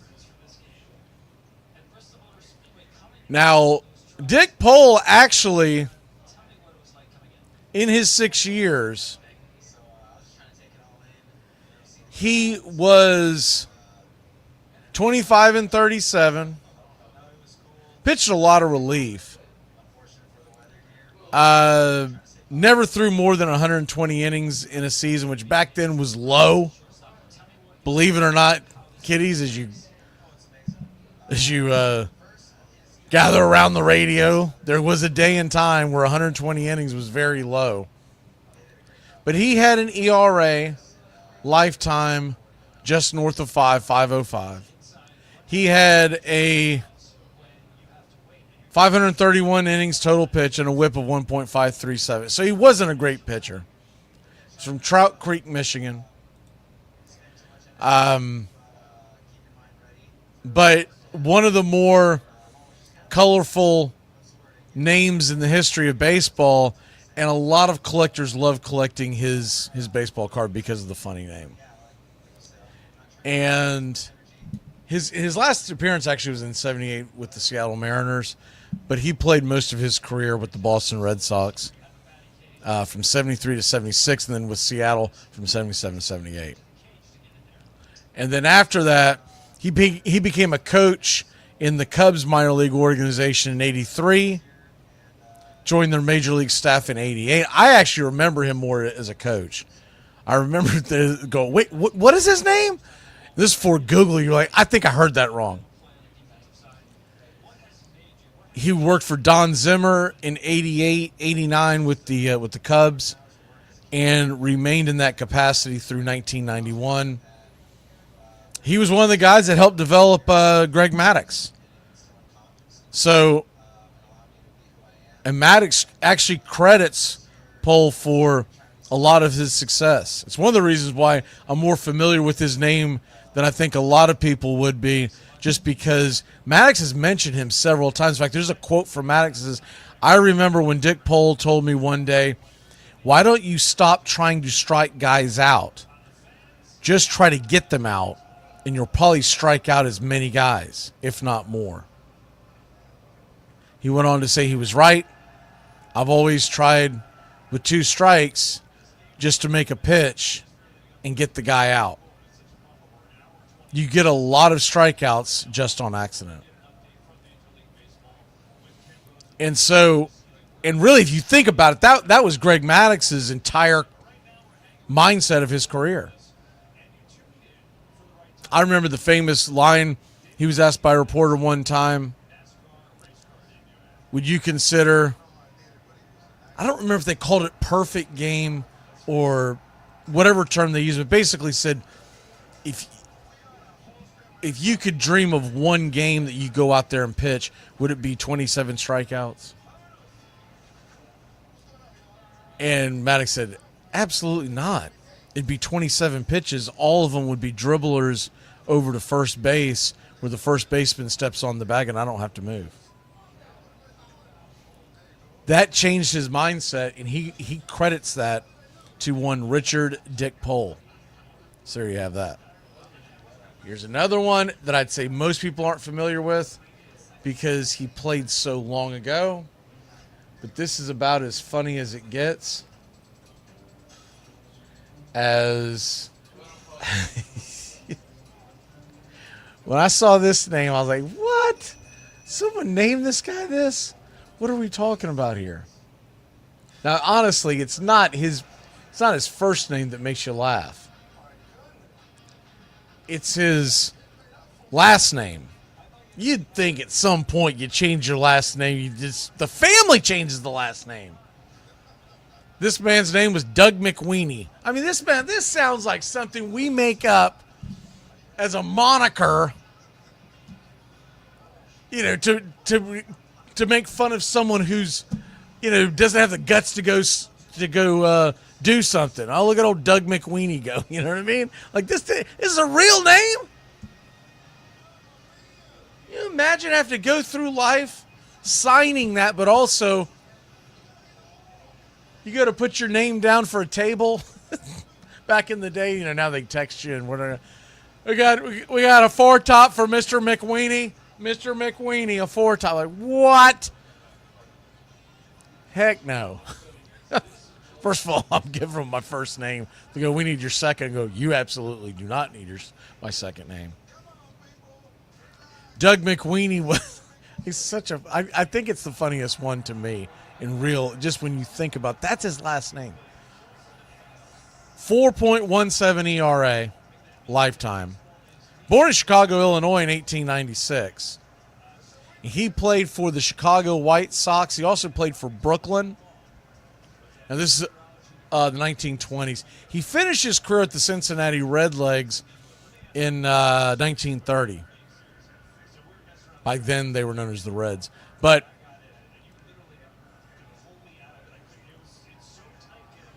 he was on the White Sox in 21.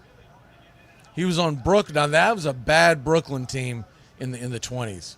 And the White Sox team was pretty bad because, remember, that was right after the Black Sox scandal. So he's taken the mound after this White Sox team had thrown the World Series, and he's going out there. And this is in the heyday. This is just past the dead ball era. So you still got low-scoring games. He's out there firing a 6.08 ERA, 5.91 in 1922, 4.57 in 1924. His career ERA is 4.17, but he had some stinkers. Can you imagine you're on the mound for the Chicago White Sox in 1921, right after the Black Sox had been kicked out of the league by like 1 year, right? And you're firing a 6.08 ERA. There's got to be people sitting in the stands going, he's on the take. But Doug McWeeny, who was born in Chicago, played for the Brooklyn. Now, at the time, they were the Brooklyn Robins, but it was the Dodgers organization. And his nickname, this to me, that makes it even funnier. Now, he worked at a gas station, service station in the off season, as a lot of players did side jobs because they didn't get paid a whole lot. His nickname was Buzz. You imagine doing a game, Buzz McWeeny coming out of the bullpen. Buzz McWeeny. So it wasn't just it was Doug. His nickname became Buzz. I mean, if I was going to pick the nickname and I was Doug, I'd have been like, my first name ought to be, or my nickname ought to be, don't call me. Don't call me McWeeny. But Buzz McWeeny, there you have that, played for the White Sox, primarily the Robins. White Sox and Robins did have a small stint with the Reds in 1930. So probably not as funny to folks back then. The English language changes, all that kind of stuff. But there you have Buzz McWeeny. Get out of here. All right. The next one up on the docket. So you go Doug McWeeny. This one is, I remember this one specifically. I grabbed this one because there's a clip that we even play during our baseball games where Harry Carey is referring to him. And if you look at his name, Doug's first or last name is GWOSDZ.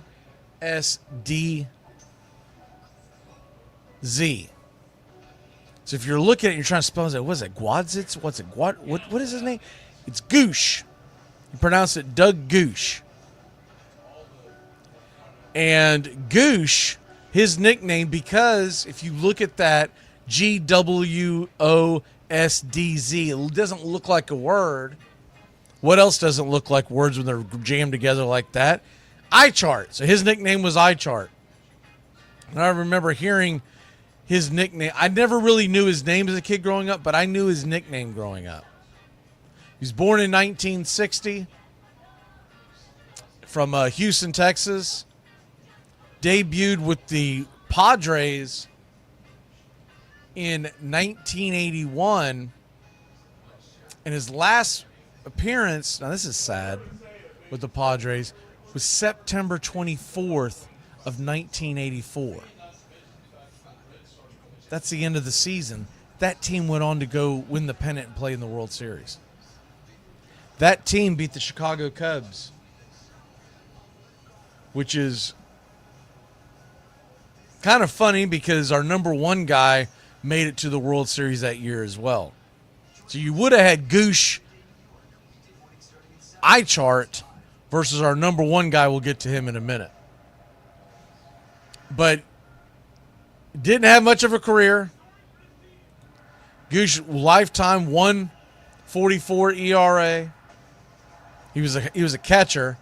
Heck, back in those days, that was actually a solid hitter for a catcher. Catchers were awful behind at the dish. I mean, they're not elite today, but they were absolutely awful back then because they caught almost every day, and their careers just were junk normally at the end because the wear and tear it took on their knees. That's why what Yogi Berra did is just phenomenal for that many years. Johnny Bench, for that matter. Back then, they didn't think about it. You think they ever did we're going to take a day off? Well, you caught the night game, so you can't catch the day game. Doubleheader. No, they would catch doubleheaders. They didn't care. They thought that was all nonsense. They always looked at, it's not what today's medicine is, but back then it was whatever doesn't kill you makes you stronger. That's not really true when it comes to tendons in the knees and whatnot, but that was the theory back then. This is the whole reason why we were drinking, spigot water out of rusty spigots growing up in Generation X. Why we would spend all day outside. Parents would lock you out of the house. Go have fun. Come back 10 hours later in the hot sun. Probably, I don't know how many of us probably had heat strokes and never realized it. It would explain a lot in my case. But Doug Goosh, or iChart as he's known, that was our number 4 guy. Okay, going to take a really quick break this time. When we come back to top 3, you're not going to want to miss this. These are some funny ones. These are some really good ones here. We'll be back in a flash here on Braves Country's Once Upon a Pastime series, the most unfortunate names in the history of baseball.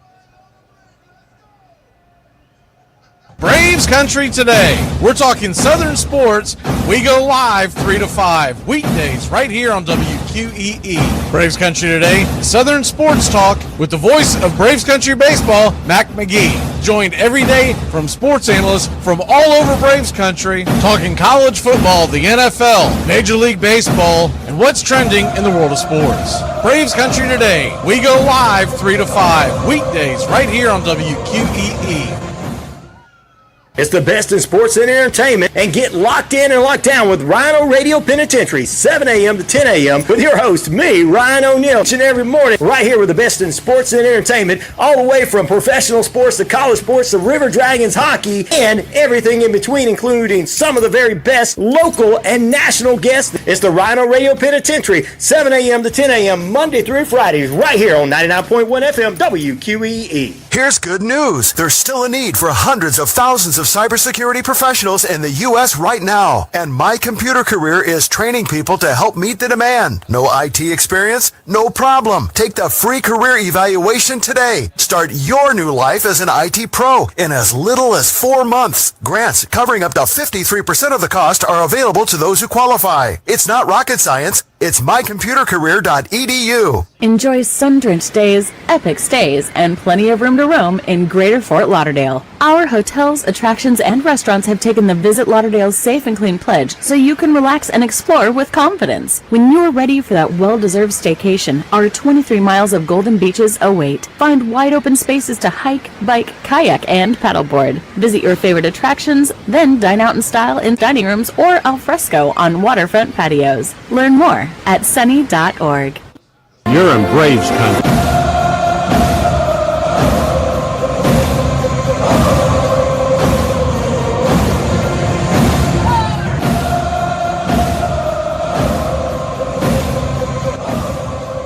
All right, the top 3. And these are some pretty good ones. These were suggested to me. They don't shoot the messenger. But there are some pretty funny ones. And the last one, the number 1, it's actually mispronounced. So we get off on that. But you'll see how it's spelt and you'll understand why everybody laughs about it.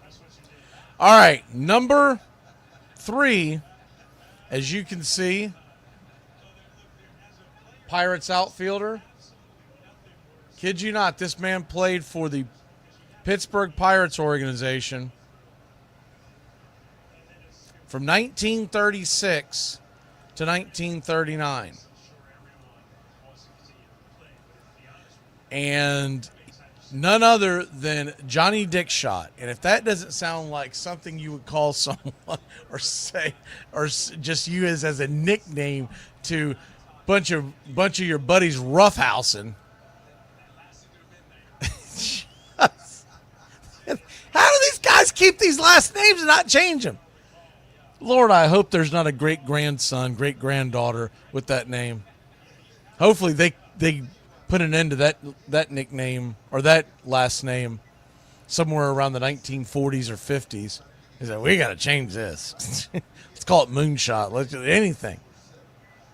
I guess that could be funny as well if you really think about it. But Johnny Dickshot, 7 home runs total. It's always funny. These guys with terrible names are never good players.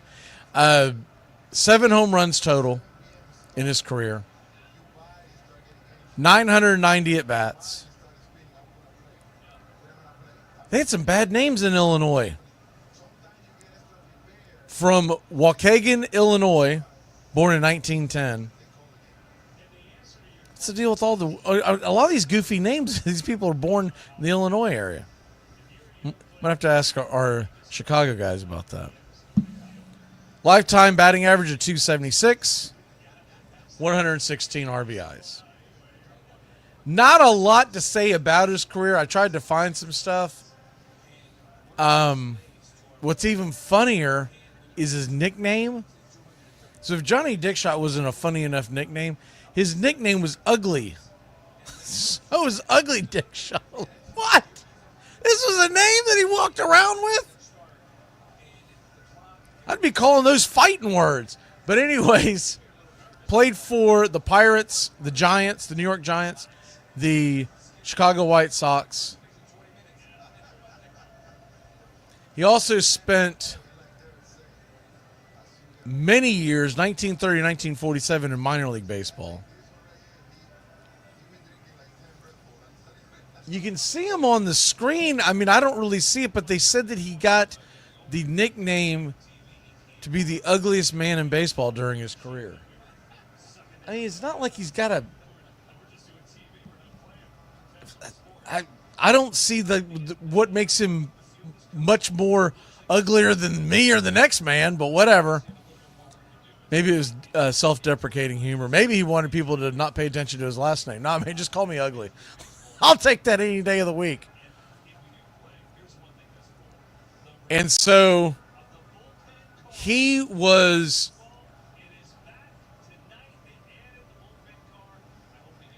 this is unreal.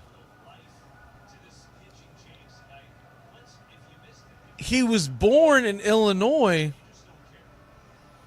and his last name was originally Dicksus. You pronounce that however you want. I'm not going to spell that or say that. But his father was a foreman in a local steam mill, and when timekeepers misheard his last name, referred to it as Dick Shot. The family adopted the new surname, and the rest is history. What? How about just change the name altogether? And so there you have Johnny Dickshot. There's not a whole lot on his career outside of that. According to one story told about him, a fan in Little Rock asked to shake his hand and approached the stands telling him, I want my wife to see you so she'll appreciate me, jokingly. Dickshot had a sense of humor about it and says, don't mind my looks, I've got personality.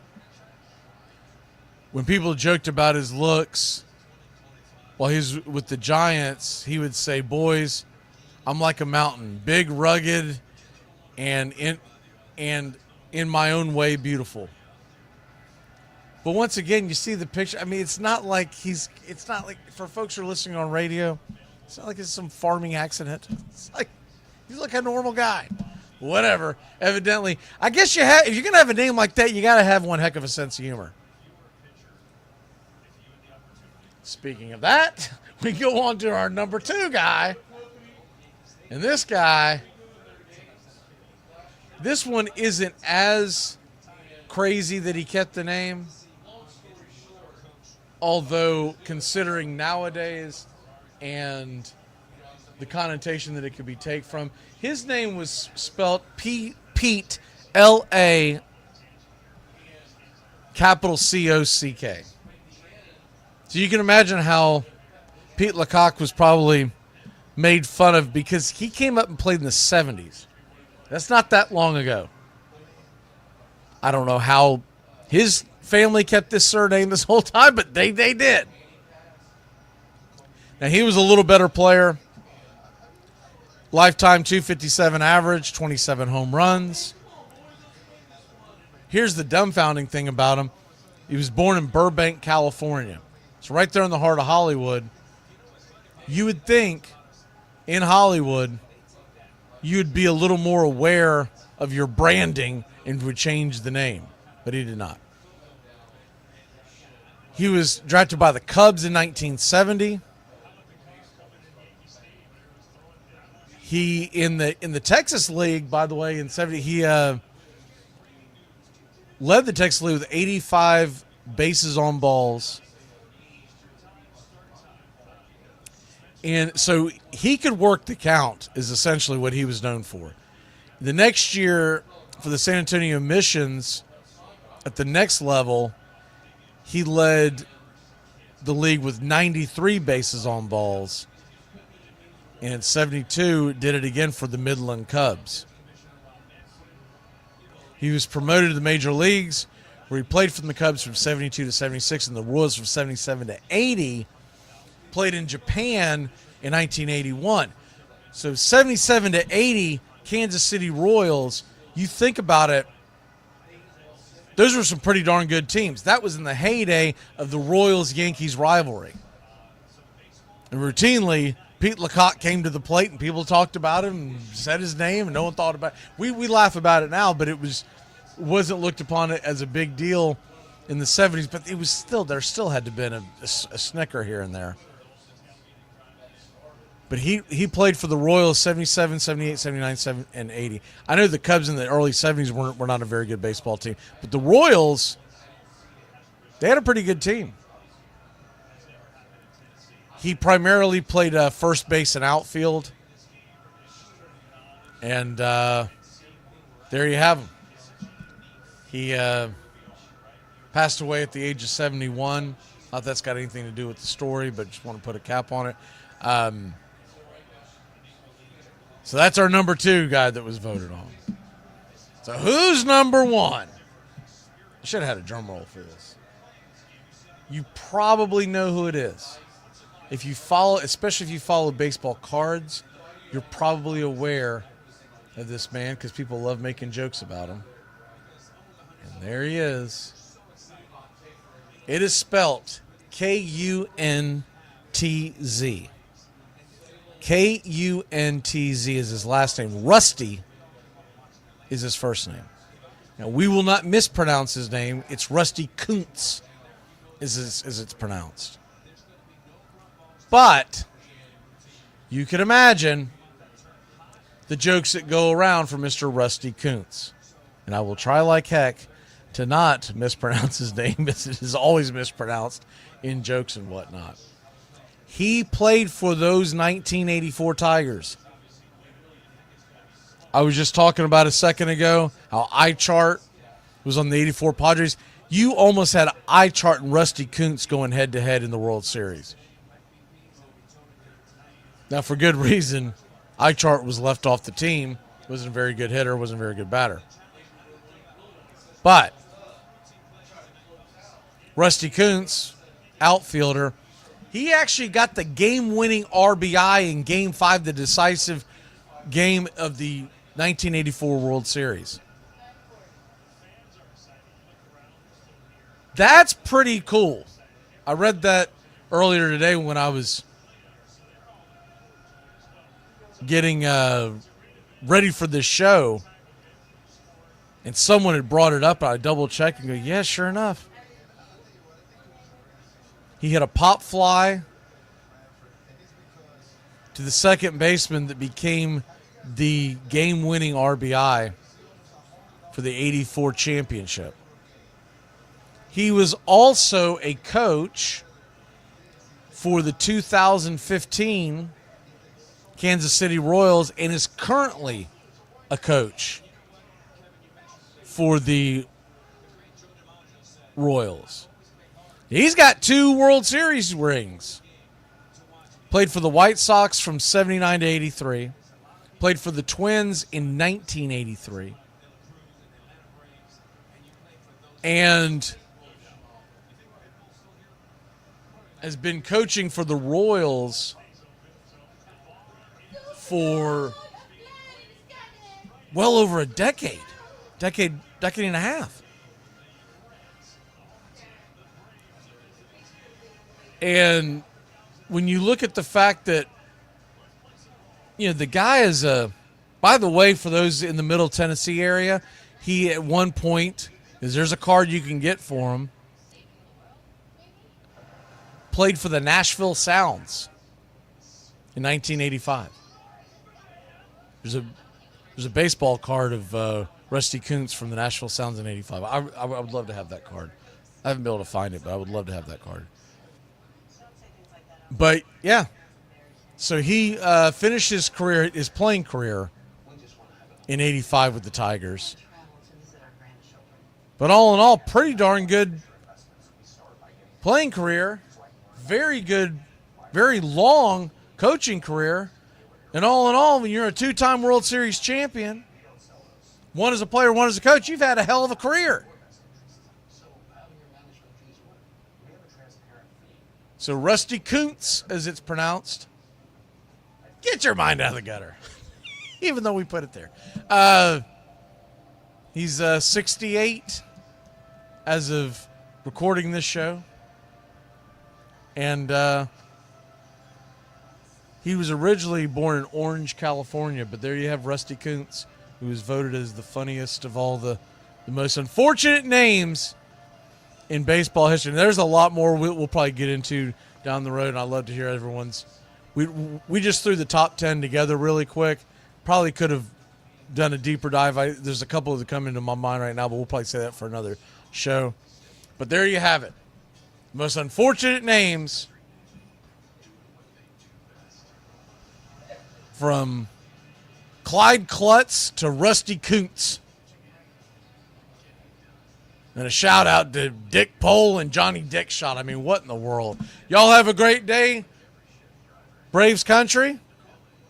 This is Once Upon a Pastime series. Hope y'all enjoyed it because I know we do. You're in Braves country.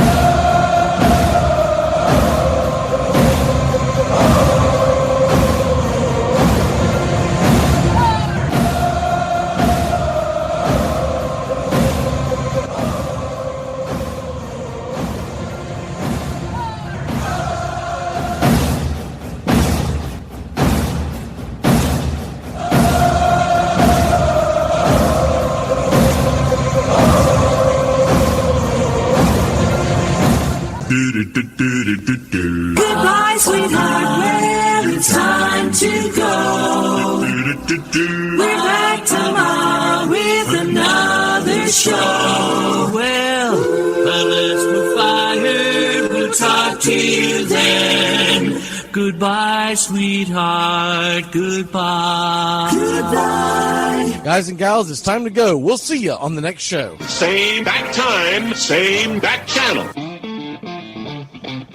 Thanks for listening to Braves Country Baseball. With Mac McGee, we're proud to bring you year number 3. Braves Country Baseball comes your way Tuesdays and Friday nights and 2 more bonus games for a total of 4 games a week. You can also catch Braves Country, our daily sports talk show. We go live 3 to 5, 99.1 FM WQEE, Metro Atlanta. Other CBS, ESPN, and independent affiliates nationwide, and simulcast on youtube.com/@BravesCountry. Find Braves Country HD today wherever you stream. Your first choice for Southern sports and the deepest bench in sports talk. Something of the 5th of September. Something of the 5th of September. She said a lot that I can't remember. Something of the 5th. Can I get another cigarette, please? Can I get another cigarette, please? Yeah, I know I live to regret it. Just give me another cigarette, please.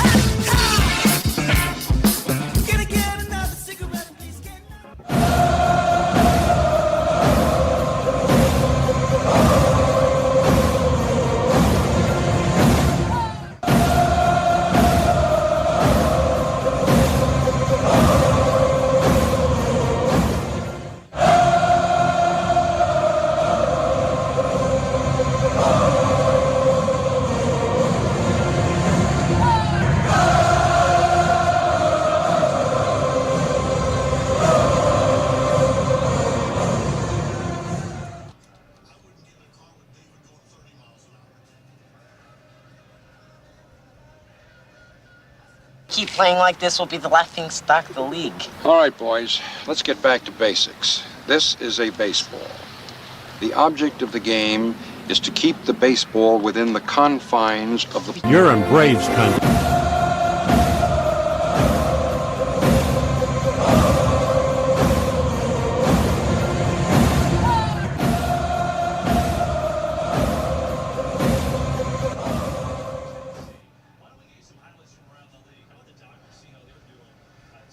Well, the season's finally here, and the players... Hey, football fans, you ready for the gridiron? Thursday and Friday mornings, the Armchair Quarterback Show returns, 9 a.m. Eastern. We'll be talking college and NFL football, the point spreads, fantasy football advice, and more. Want to catch it live? Become a Country Club member today here on Braves Country Radio. We'll make the replay available to the public later on that day, as we're being broadcasted nationwide on independent radio stations. As a member catching it live, you can ask your questions. We'll answer all. Point spread advice, player props, your fantasy football questions. It's the Armchair Quarterback Show, Thursday and Friday mornings this fall here on Braves Country Radio. The armchair quarterback, he's full of beer and he's full of snacks. The all-American man.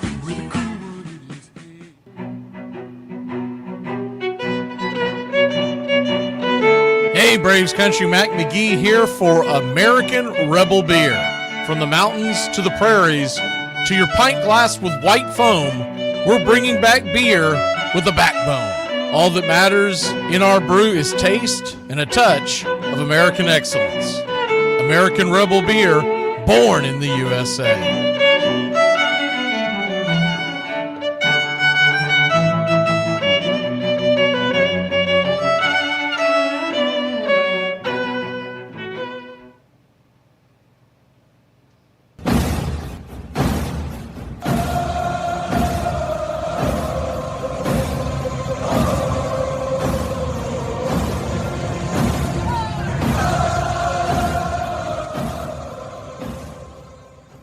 Down a beer? 7 o'clock in the morning. Scotch? Hey, howdy, hi, and how the hell are you? Pull up an armchair, girls and boys, and join us for Braves Country Baseball. You're listening live as the Braves are on the road, and we're set to bring you pitch by pitch, play by play of your Atlanta Braves. Hi, I'm Mac McGee. Here's your starting lineups for today's action. Leading off and playing left field for the Atlanta Braves, Jerickson Profar. 3 home runs, 11 RBI, 2 stolen bases, batting .225. Matt Olson batting second, playing first. 18 home runs, 68 RBI, a .262 average. Batting third, playing third, Austin Riley. 16 home runs, 54 RBI, 2 stolen bases, batting .260.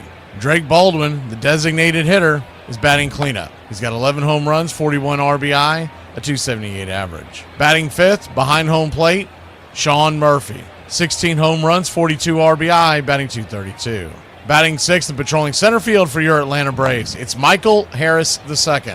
9 home runs, 50 RBI, 12 stolen bases, batting .236. Batting seventh, playing second, Ozzie Albies. 9 home runs, 43 RBI, 10 stolen base, batting .228. Batting eighth and in right field, it's Eli White. The Book of Eli has a .249 average, 4 home runs, 20 RBI, 7 stolen bases. Batting ninth at shortstop, Nick Allen. He's got 18 RBI, 6 stolen bases, batting .226. On the mound for your Atlanta Braves, it's Spencer Strider Day. 5-8 with a 3.71 ERA and a 1.22 WHIP. 77 innings, 92 strikeouts, 63 hits allowed, 32 walks, 10 home runs served.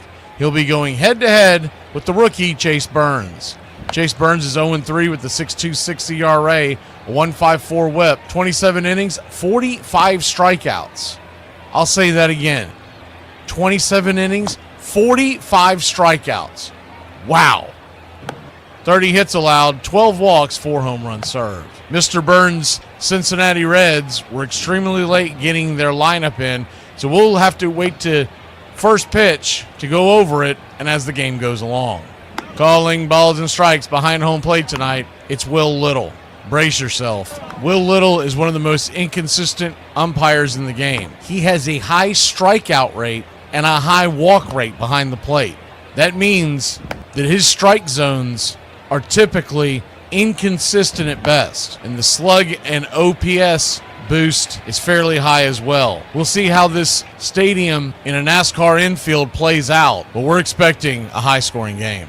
His ERA behind the plate ranks near the top of the second half in Major League Baseball, meaning he doesn't necessarily have the highest scoring games, but they're pretty up there. And some of the ones that are ranked below him, quite a few actually, have not called as many games as Will Little has, so their averages are a little spiked. I just remember from calling his games in the past, Will Little will drive you bananas. Let's hope he knows he's on stage, and let's hope he gets it together tonight, but I don't have faith in him. Your first base umpire tonight is Ryan Addington. Second base will be manned by Junior Valentine, who is a fill-in for Ryan Wills. And down the third base line, it's Lance Barksdale. Game time temperatures here in Bristol, Tennessee are expected to be about 83 degrees, with the wind blowing out at around 4 miles an hour.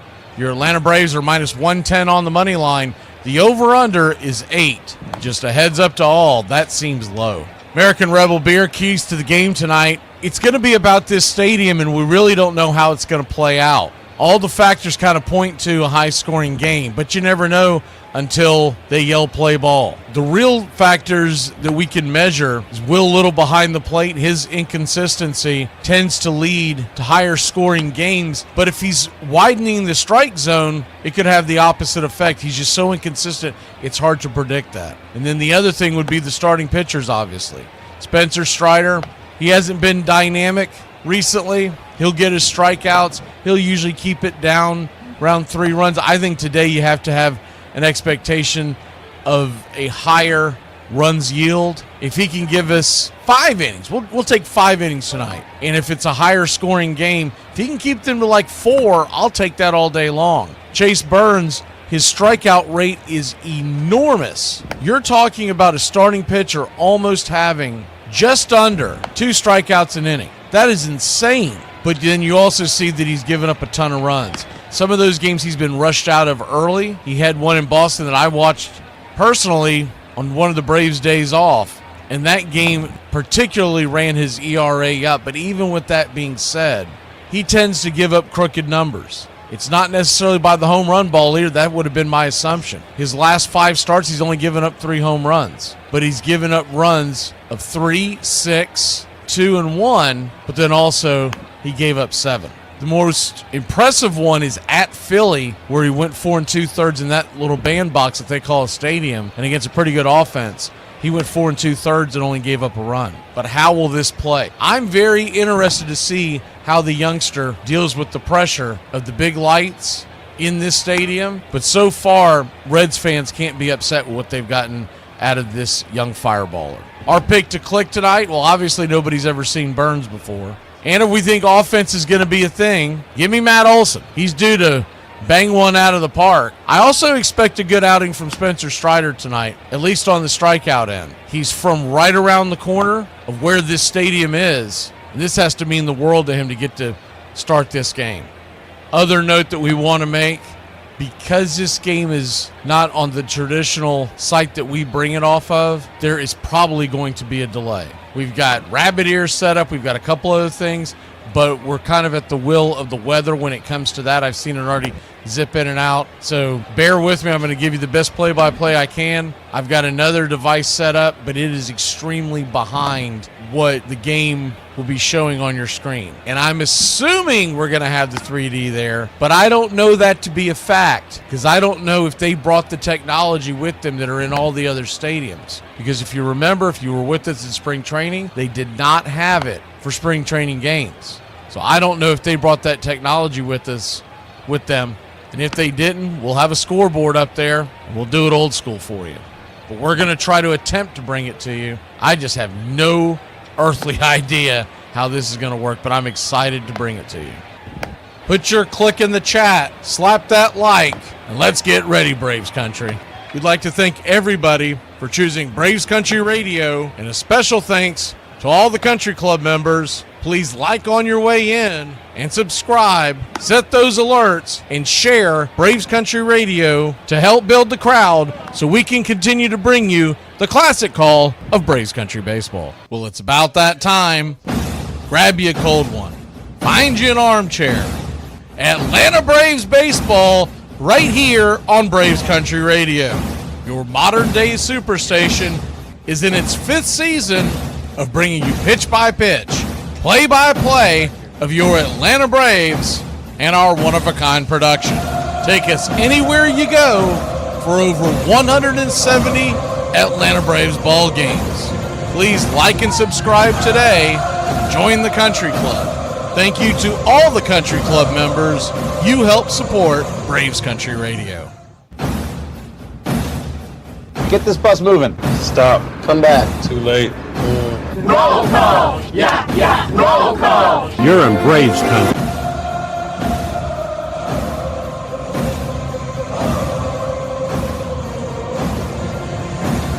Good evening, Braves Country. Yeah, we're not doing roll call again. I'm not sifting through all that, but I played the soundbite again, so we'll just get ready for the game. There's a lot of comments for me to be sifting through. If you were here at the beginning, we got you on roll call. If not, sucks to suck. Unless there's another change. Looks like we're going 9:40, so we're 10 minutes away.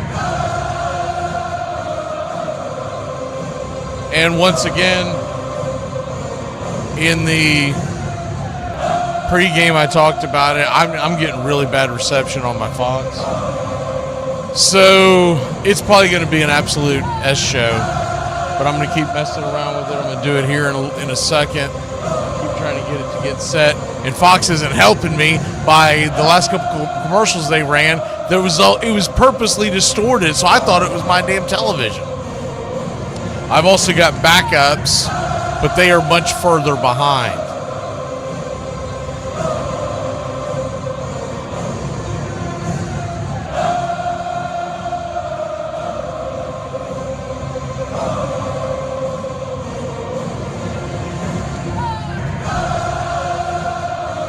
And Spencer Strider has been scratched, which is horse crap. I mean, I'm sorry, but he didn't get started warming up. There's no reason why he should have. If they did get him started warming up, that was a bad job by Brian Snicker and Rick Kranitz, because he should have never been gotten started warm up when you knew there was a rain delay coming. I know Burns had gotten started warming up because he was facing the away team Braves, and that makes sense, but Strider shouldn't have been anywhere near being ramped up. And we saw this similarly where the opposing team outfoxed the Braves a couple times during rain delays this year. I don't know if y'all got a chance to catch any of their pregame, but Chipper Jones was there. They asked him about managing again. He said, hell no, again. So everybody that brings that up, it's a dopey question. He's not going to manage. He has no desire to do that 162 days a year plus everything else. So we're talking about, I mean, all in all, being a major league manager is about a 10, 11 month a year job. They get a few weeks off during the offseason, but it's back to it. He still has 2 kids in the house, and that's what he's focused on. You can't blame him. He did his time in Major League Baseball, so he's not going to be the manager. The new manager, hopefully they go outside, but there's a chance that they stay inside.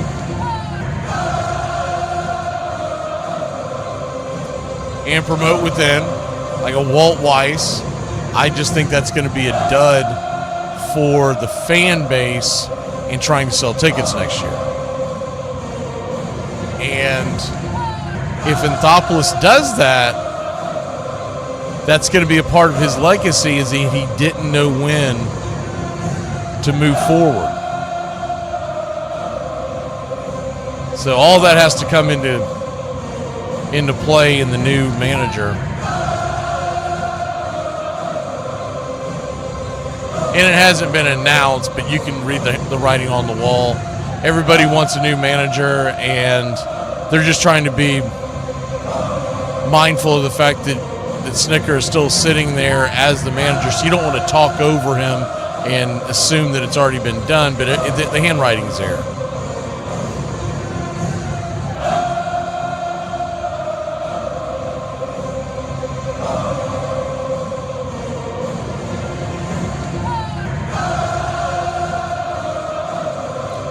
It is funny, they tried to flex their grok muscle on X, so I'm waiting for the game, trying to find an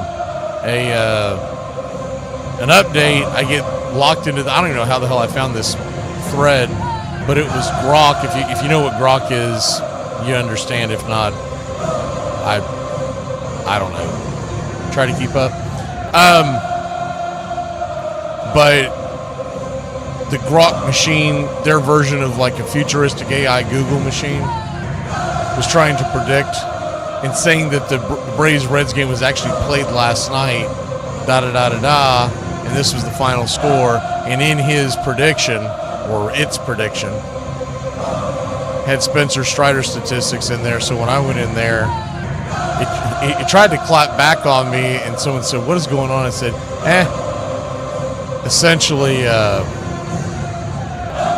Strider's been pulled, so grok is frauding.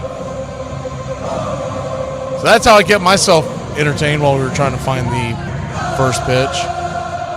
We're not that far away from it. Let's go ahead and take that quick commercial break. We should be just about set up. Perfect timing. Pitch by pitch, play by play. And I think I saw that Austin Cox will be starting the game. He's warming up right now, so he'll be the starter. It'll be a bullpen game, just what Major League Baseball wanted in this marquee event, to have a bullpen game going back and forth. I haven't seen a confirmation, but I would think that Burns is going to pitch. So there you go. It's going to be Cox versus Burns. Well, there's a lot of jokes in there somewhere. But we've got Chase Burns, who did warm up, and he's pitching 2 hours later, and you got Spencer Strider, who wasn't warming up, and he's been pulled from the game. You know Major League Baseball loves this. The marquee matchup, and they go, we're going to do a bullpen game. We'll be back in a flash. Hey, Braves Country, Mac McGee here for American Rebel Beer. America's patriotic light lager, all natural ingredients. Stand tall, be proud. The perfect beer to celebrate life, liberty, and your pursuit of the American dream. America's patriotic light lager, offering a crisp, clean, bold taste. Perfect beer to celebrate life, liberty, and your pursuit of the American dream. A beer with only 110 calories that tastes like a full-flavored beer and celebrates like freedom.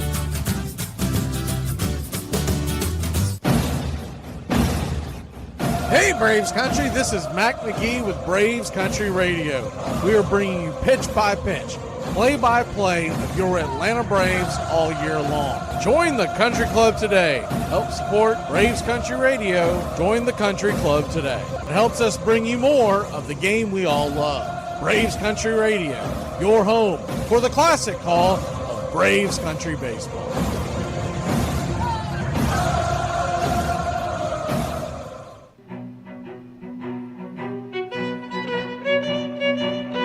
Hey, Braves Country, Mac McGee here for American Rebel Beer. From the mountains to the prairies to your pint glass with white foam, we're bringing back beer with a backbone. All that matters in our brew is taste and a touch of American excellence. American Rebel Beer, born in the USA.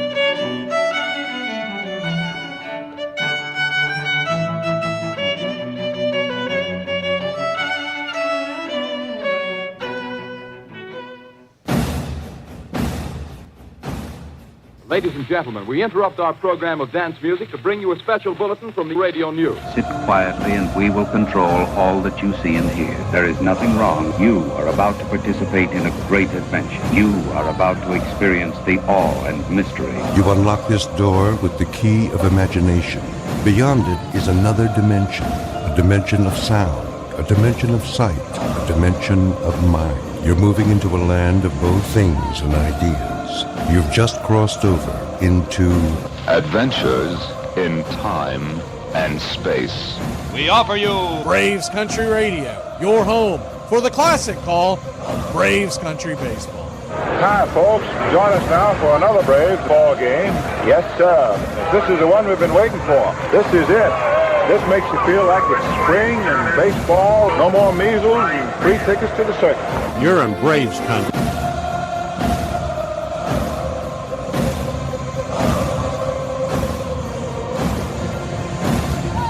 This is a reminder. Disorderly conduct will not be tolerated.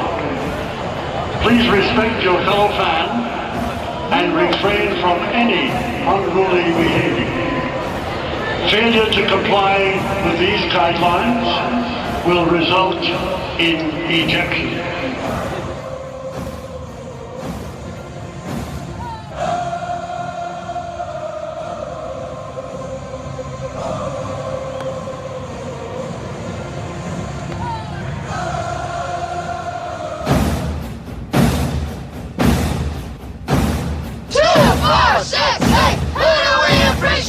You're in Braves country.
Morning, Vietnam! Waiting to see if I don't know if we're going to get 3D once again. We went over that long time ago, but we're gonna find out if we're actually going to get 3D in this, and then we'll adjust from there. We never know till right before first pitch, but with the way it's set up in Bristol tonight, your guess is as good as mine. They seem to have thought of everything. We'll see if they thought of that.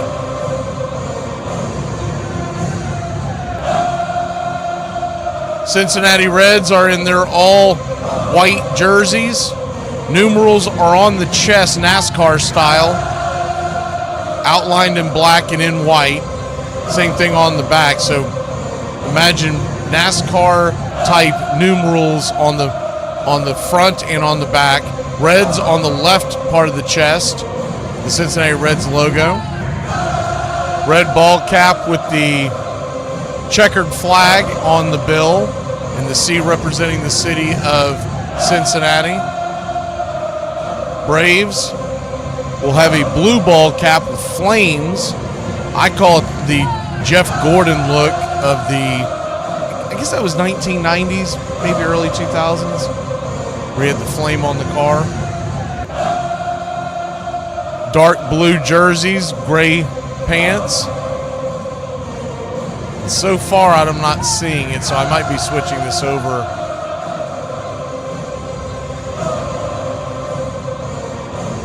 We are just about set for pitch-by-pitch, play-by-play. And yes, sir, first pitch on the way is down and in for a ball. It's 1-0. 1-0. Still waiting to see if it's going to kick in. Righty-lefty matchup. The 1-0 kicks and fires. Down and in, misses 2-0. So a 2-0 count.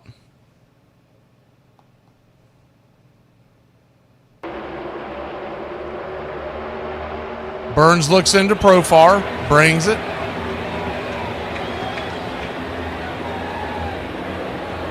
Two and one. The 2-1. 92-mile-an-hour fastball right there for a strike, 2-2.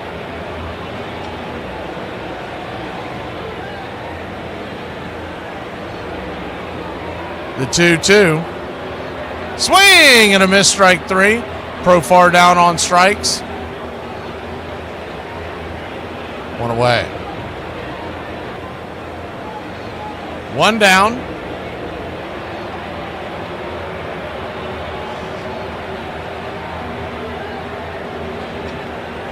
We're going to go with this one so far. I'm trying to bring up the other one that looks much better. First pitch on the way to Matt Olson is a strike right there on the top of the zone. It's 0-1. The 0-1. This one looks a little better. Pitch misses high, 1-1. So a 1-1 count.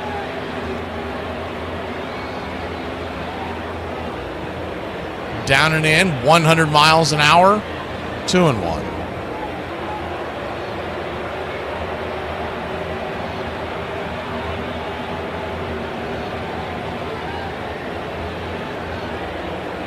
The 2-1 pitch. Swing and a miss, 2-2. Of course, none of these Braves have seen Chase Burns before. He has a high strikeout rate. And once again, we do apologize for the no 3D. I've got another device set up. If it kicks in, we're going to switch back over. But as far as we can see right now, there is not available for this game. The 2-2, down and in, full count.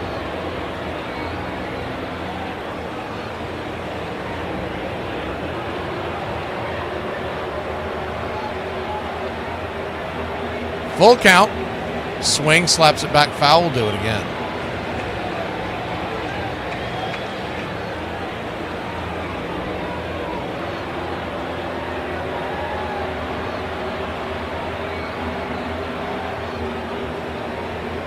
The payoff pitch, swung on, lifted high, deep into center field. That drifting back on the track, making the catch for a loud out number 2. Center fielder Friedel, TJ Friedel.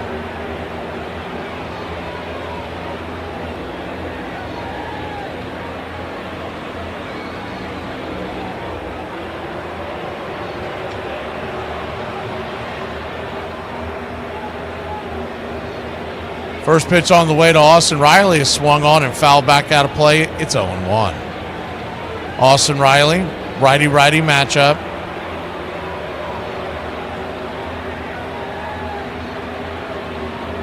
The 0-1, swing, fouls it straight back. 0-2. Yeah, I just noticed that, Sleepy. The Cincinnati Reds catcher, Tyler Stevenson, has a Wonder Bread for his chest protector. Almost like a NASCAR type look. The 0-2 misses high, 1-2. Interested to see what other stuff they do. My vantage point is horrible in this game because we're having to use the rabbit ears, and that screen is so far back in the studio. 1-2 count, misses outside wide, 2-2. So if any of y'all see little things like that, throw them in the chat. I'd love to see them. I'm trying to keep my eye out for them, but it's difficult to. My bigger screens, the feed's much farther behind. The 2-2 bangs it foul down the line. We'll do it again. Chase Burns, 1 strikeout so far, in case you're keeping up with that. We're trying to wait to see if this 3D is ever going to kick in on. Hoping it's something that they have figured out. Is the 2-2 pitch. Swing and a miss, strike 3. 100 miles an hour. Blew it right by him. 3 up, 3 down. Austin Cox. He'll get the ball when we return here in Braves country.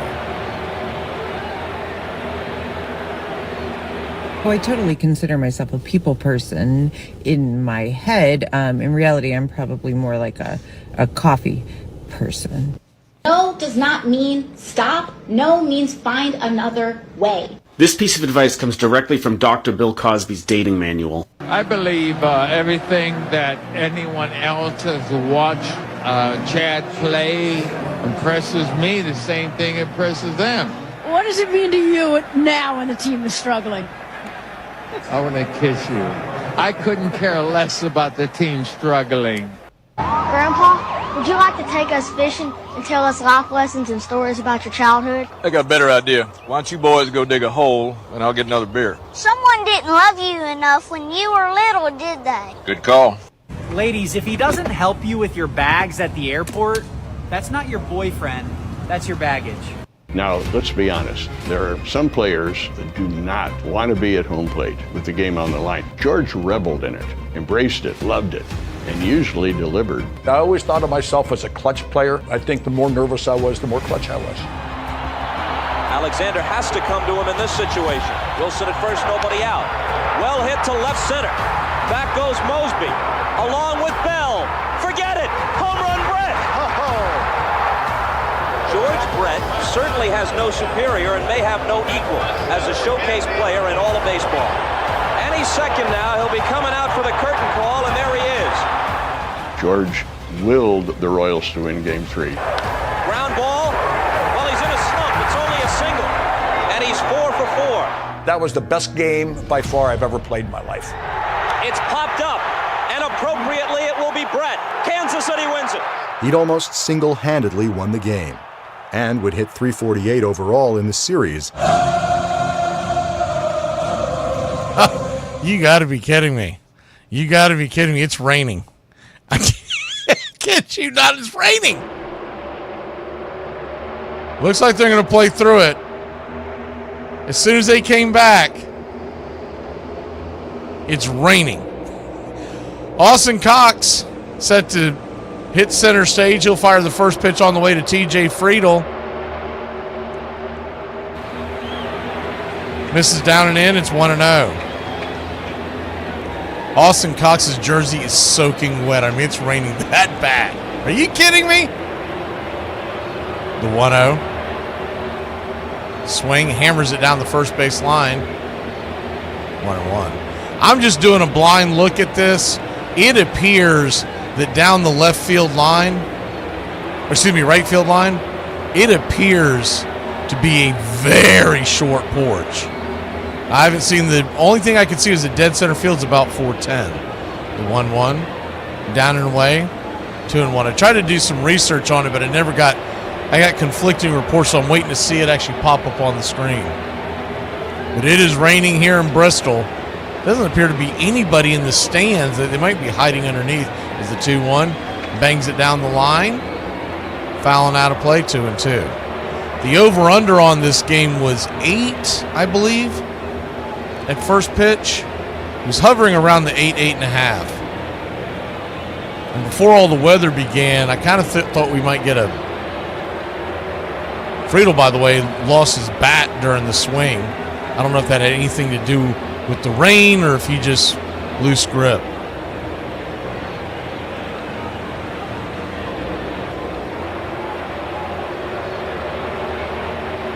So he'll go ahead and grab another bat. You got a lot of puddles in the infield, and I'm sure they'll try to take care of that during the in-between innings, but the 2-2, down and away, full count.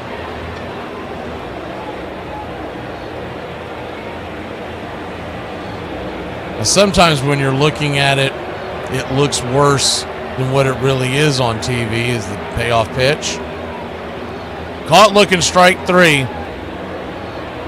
Took one on the outer edge. Friedel didn't like it, but home plate umpire Will Little said, "This must be the first time you've ever done a game with me. And it's raining, son. And we just completed a 2.5-hour rain delay. Get to swinging or get to sitting on the bench." Lefty-righty matchup. I think Friedel was trying to get kicked out so he can go to the hotel. First pitch on the way. Chopped down the line, foul. It's 0-1. He said, "Kick me out, man. I am done.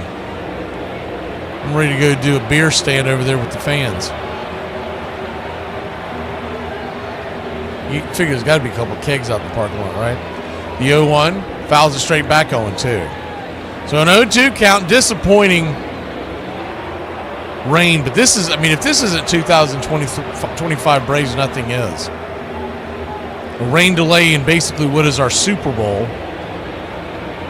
The 0-2, outside wide, 1-2. Disappointing year for the Braves, but you had this to look forward to. Trying to bring you the best screen we can. They still have not come in and brought in the 3D, so there's that going on. 1-2 down and in, 2-2. I was hoping I was going to be wrong on that because I thought about it all week. I was like, man, did they even take that into consideration? And whatever they have set up in the major league stadiums to do it, they don't have them down in spring training. The 2-2 chops it over towards first. Cox has it. It's going to be close, and he is safe. Tie goes to the runner, and I think at best Cox tied the runner going down the line.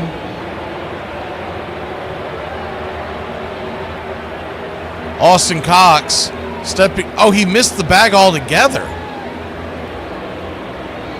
That was a tough play. The speed going down the line, McLean hustling all the way. So looking at the replay, he actually beat the runner, but he never touched the bag.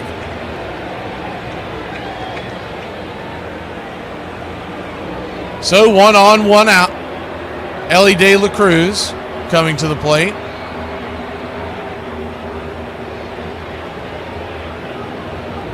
First pitch on the way.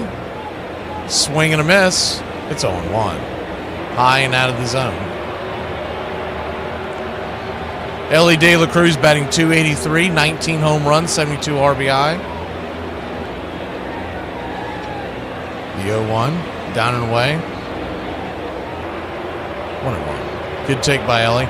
You know, something else that I was reminded of this week playing the Reds that I knew, but I kind of forgotten. Braves missed a golden opportunity to hire that man in the dugout of the Cincinnati Reds. Tito is an absolute treasure. If you ever get to hear his interviews, the 1-1, down and away, 2-1. 2-1 count. He's gone fastball, slider, slider. The 2-1 pitch. Flips it over to first. Looks like the rain's coming is slowed down, if not stopped altogether. Might be a little bit of mist in the air. Well, as I say, in the background, there's a lot of rain coming down, but I think it's just missing the stadium at this point. The 2-1. Swing, chopper back up the middle, backhanded by Ozzie. Ozzie air mails one over to first base. Olsen grabs it. Good attempt by Ozzie, but he was never going to get Ellie De La Cruz busting it down the line. So the Reds have 2 on, 1 out.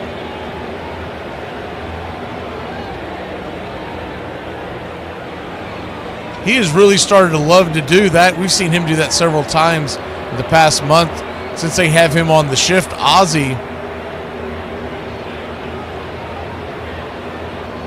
will do those backhanded throws to first before he'll attempt to try to dish it to second. But with Ellie De La Cruz running, I mean, you just have no chance.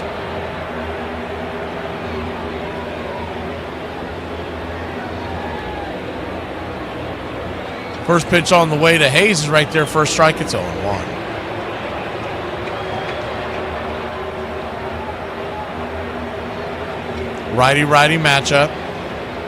Or lefty-righty matchup, excuse me. The 0-1. Hayes comes set, delivers. Swing! That ball's hammered through the infield, down for a base hit. Here comes the throw, and the Reds will take a 1-0 lead. Riley cuts off the throw.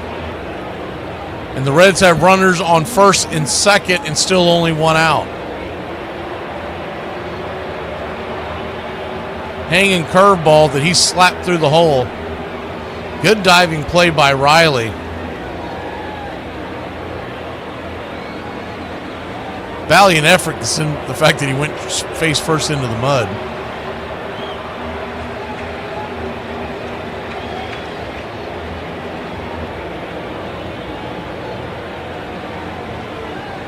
You know, this entire year, has been a disappointment. Even our celebration has been a disappointment.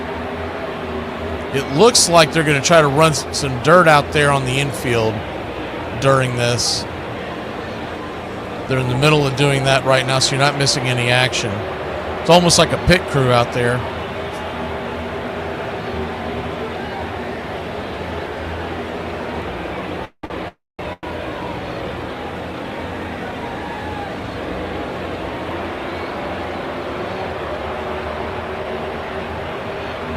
They're throwing so much of that out there to try to, because it appears that the rain is slowing down and they're trying to absorb everything that they can get.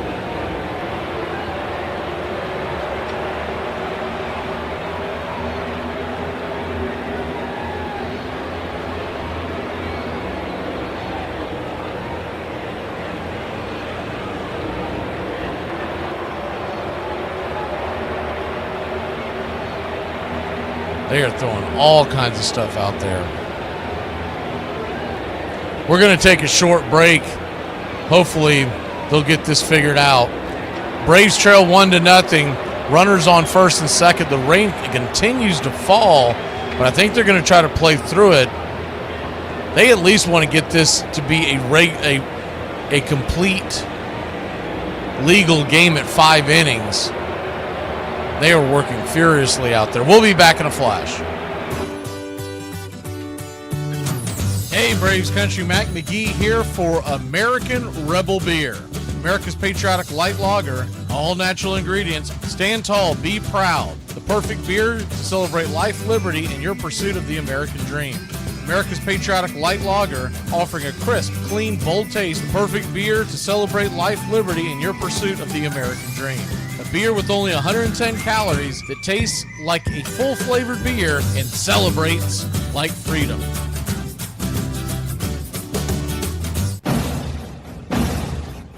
Hey, Braves Country, this is Mac McGee with Braves Country Radio. We are bringing you pitch by pitch, play-by-play of your Atlanta Braves all year long. Join the Country Club today. Help support Braves Country Radio. Join the Country Club today. It helps us bring you more of the game we all love. Braves Country Radio, your home for the classic call of Braves Country Baseball.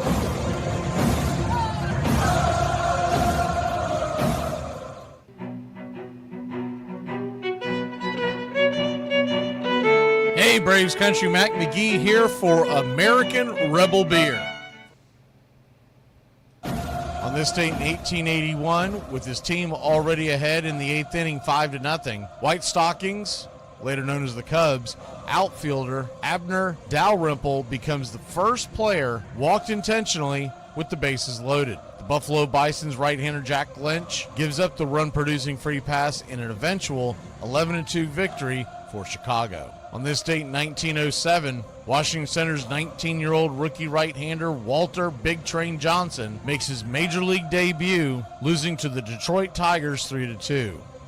Ty Cobb gets the first hit off the future Hall of Famer with the bunt single, who will finish with 417 wins, 279 losses, a .599 career mark, record that will compile an ERA of just 2.17 during his 21 years as a big leaguer, all with Washington.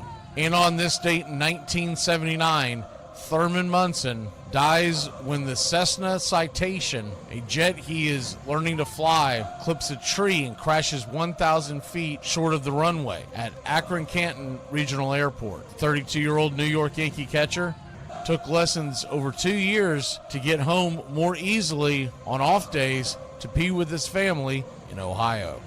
And that's your Braves Country Radio on this date in baseball history. Find us on YouTube and Facebook today.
I think they're putting the tarps back out. That's what it looks like.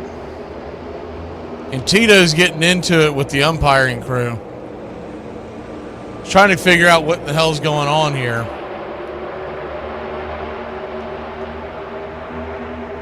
They're putting the tarps back out. And now Brian Snicker's going over there to talk to Tito. And they're stuck between a rock and a hard place because the whole point of this game, obviously, was to have it here. This isn't a normal rain delay. I really don't understand how they couldn't have read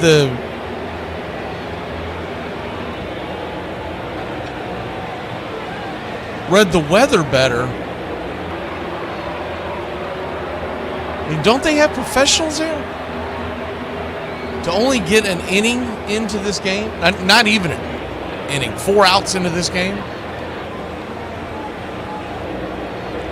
Chase Burns keeps the wrap on his arm to try to, I don't know if they're calling the game. I mean, you got the trying to get some kind of a read on this.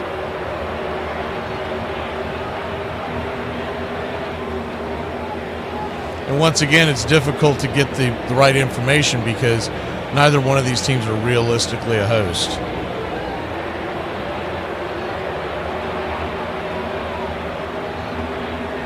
If you're just joining us, after a 2.5-hour rain delay, Braves and Reds took the field and got 4 outs into this game, and the rain continued to howl down to the point where they had to put dirt on the infield, and now they've got the tarps rolling out.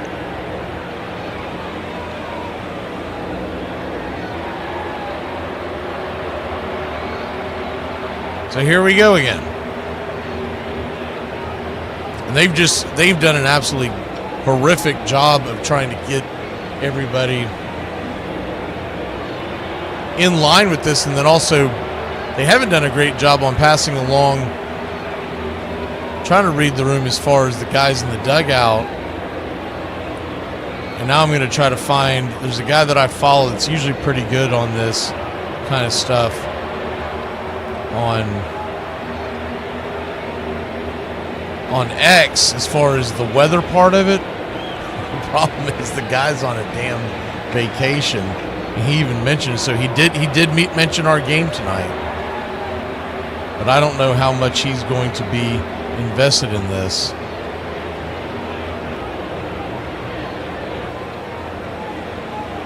Here we go.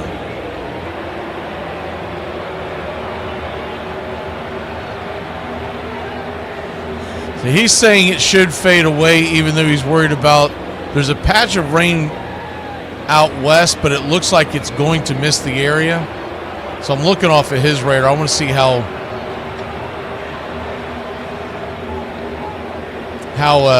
lined up that is for the one that I normally see, because I don't think the one I see is nearly as accurate as his is, because he's an actual meteorologist. I just play one here in Braves country every once in a while.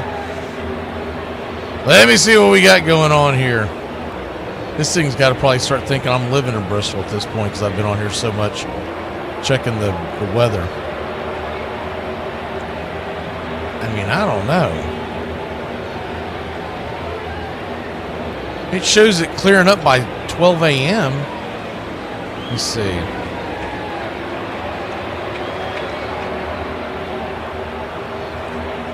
The problem, it's not a very big patch. The problem is the patch is rolling right across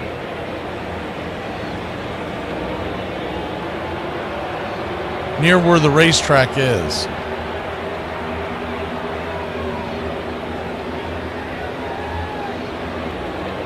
Does anybody in the chat know whether or not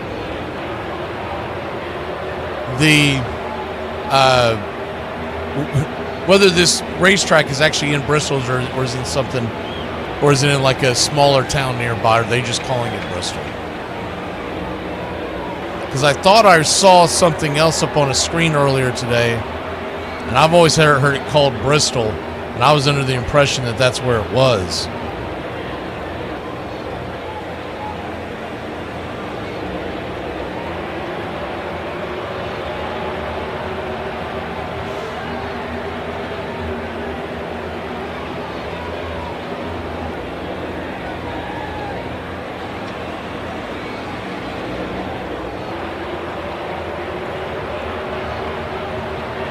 So nobody knows. Well, it says it's in Bristol. So I just looked it up. It said, yes, the Bristol Motor Speedway is located in Bristol, Tennessee. I don't know what I was looking at earlier. Someone had it much further south than Bristol. I mean, not much, but they didn't have it in the city of Bristol. But they're saying that it is in there. And if that's the case,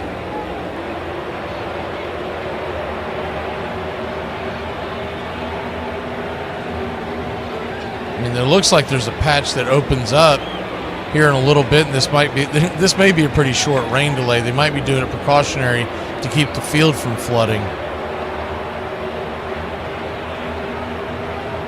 What a disaster! I don't know who he is. They keep showing this one fat guy walking up and down the stairs with no shirt on and beer in his hand. He is soaked in the rain. I don't know if he's somewhat of importance, but if he's making calls on the weather, then I can see why we're in this mess, because he looks to be intoxicated.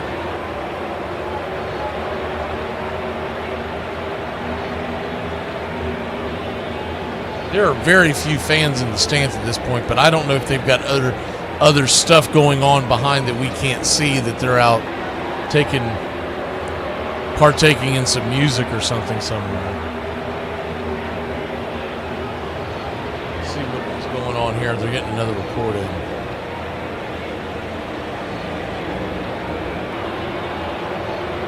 Nah, they're just talking about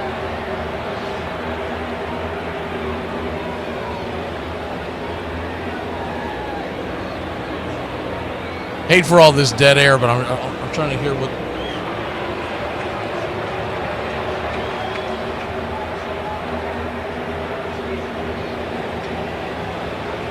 I think they're just talking about the Dodgers or something again. I did see something pretty funny. During the rain delay, someone posted up, they said, how about during the Cincinnati Reds Atlanta Braves rain delay, that you guys, they were talking about the people on Fox, that you guys actually talk about the Cincinnati Reds or the Atlanta Braves. Because I knew they were talking about, because I could hear it in the background, so I was trying to look for information on when the game starts. All I heard them talking about were Yankees and Red Sox and Dodgers. That was it. And I get it. You've got two ex-Yankees in the booth and an ex-Red Sox, but you're sitting at a venue that is specifically fans for these two teams. You'd think they could at least talk about the Reds and what they're doing at the deadline and what they did at the deadline to improve the team. And I did see that they interviewed Anthopoulos, and he gave that coach speak again. This is brutal. I would have rather them just wait to come back and just let's play a full game when we come back. But I do think that it's like I said earlier, they are hellbound and determined to get this game in. So I don't see it being canceled in any way. I would be shocked if they do that, because they have so many tickets that they would have to refund, as opposed to and both teams are off tomorrow. So that's the other factor. Both teams are off tomorrow. They don't have to be anywhere. They'd like to be elsewhere, but they don't have to be anywhere. They might be taking old bus rides back to Atlanta and Cincinnati if this thing doesn't get over with till 1 o'clock, 2 o'clock.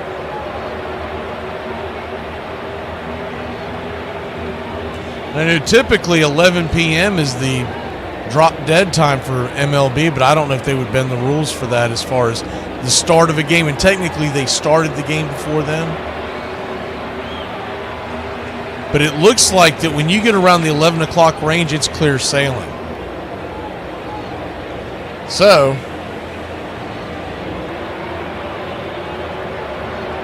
we're going to hang here with you. We've been talking about this for weeks and months about how we're excited to do this game. We're not going to shut her down.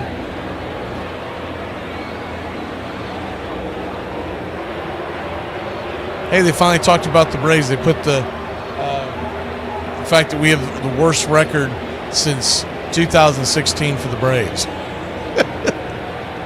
Hey, they're finally talking about us. All right. Put some respect on that name.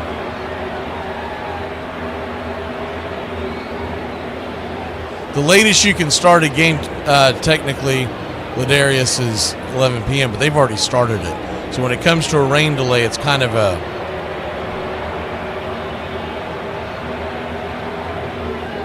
It's a little bit of a open-ended thing there, and I think they would break some rules just to make sure they get this one in. Like I said, first of all, that stadium is not sitting in a big metropolitan area where you have to worry about all that. And the other thing is these tickets that they sold for this, I mean, they were expensive. They don't want to have to refund and then just play some old cheap middle of the week doubleheader, because no one that went to this game would take a refund or keep their ticket so they could go to the game in Cincinnati on a Tuesday afternoon.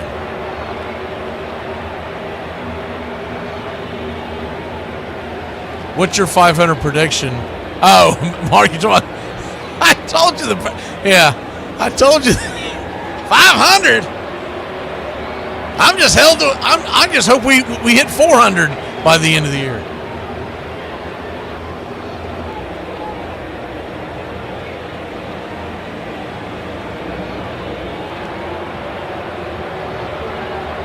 So I do believe they're going to play the game, but the time, your guess is as good as mine right now. Like I said, I've got the radar up. The rain's coming down, and that's obvious if you're watching your TV screens. But the other thing is, it is clearing up in the background, and the meteorologist that I follow, he's been pretty good so far. He hasn't been terribly off since I've been following him. There's a storm that's off to the left, but it doesn't look like that storm is going to affect the area because it goes a little high, a little to the northwest. I mean, one thing's for sure, my radar goes all the way out to 4 a.m. It's clear as a bell at 4 a.m. I might have to get me a cold one and do this old Harry Carey style before we're all said and done. I was drinking coffee, but my God. All right, well, bloopers up on the tracks, if that helps you at all. Still, it's raining, but I would call that more of a mist right now. It looks worse on the TV than what it really is. But it was raining pretty hard prior to.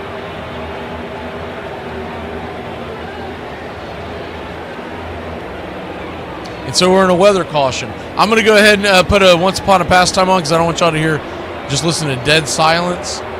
As soon as we know the time of them coming back, I don't think this one's going to be nearly as long as the last one, but I don't want y'all to sit here and just have to listen to music.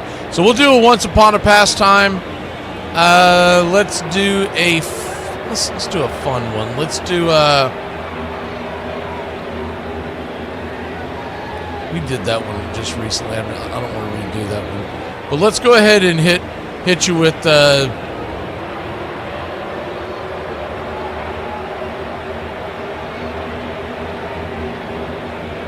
don't think we've done Boston Braves this year. We did that when we went to the Red Sox series the Braves series at the Red Sox Stadium. Let's hit you with the Boston Braves Once Upon a Pastime. As soon as we know the answer, that's what they keep showing. What the heck is Bluff City? They've got it below Bristol. Does that sound familiar to any of you race fans?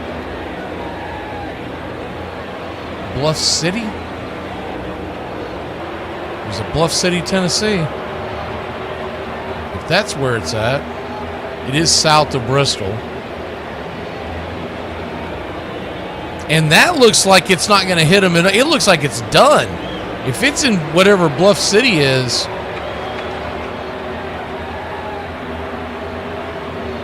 it looks like it's clearing up.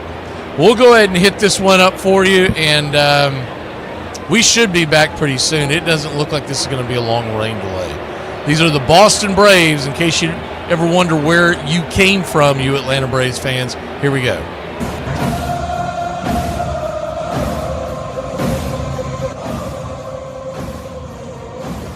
Welcome in, Braves country. Let's do this one right. We are talking about the great Boston Braves.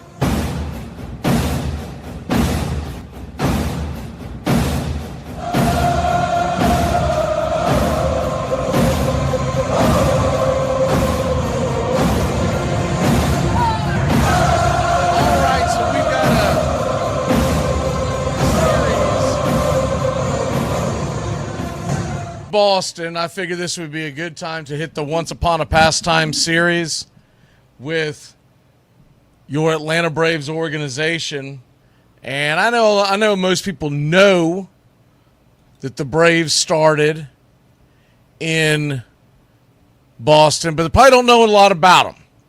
And so we're going to kind of go over that today and really dive into who the Braves are, who the Braves were, because this team is the oldest continuous franchise in Major League Baseball, right?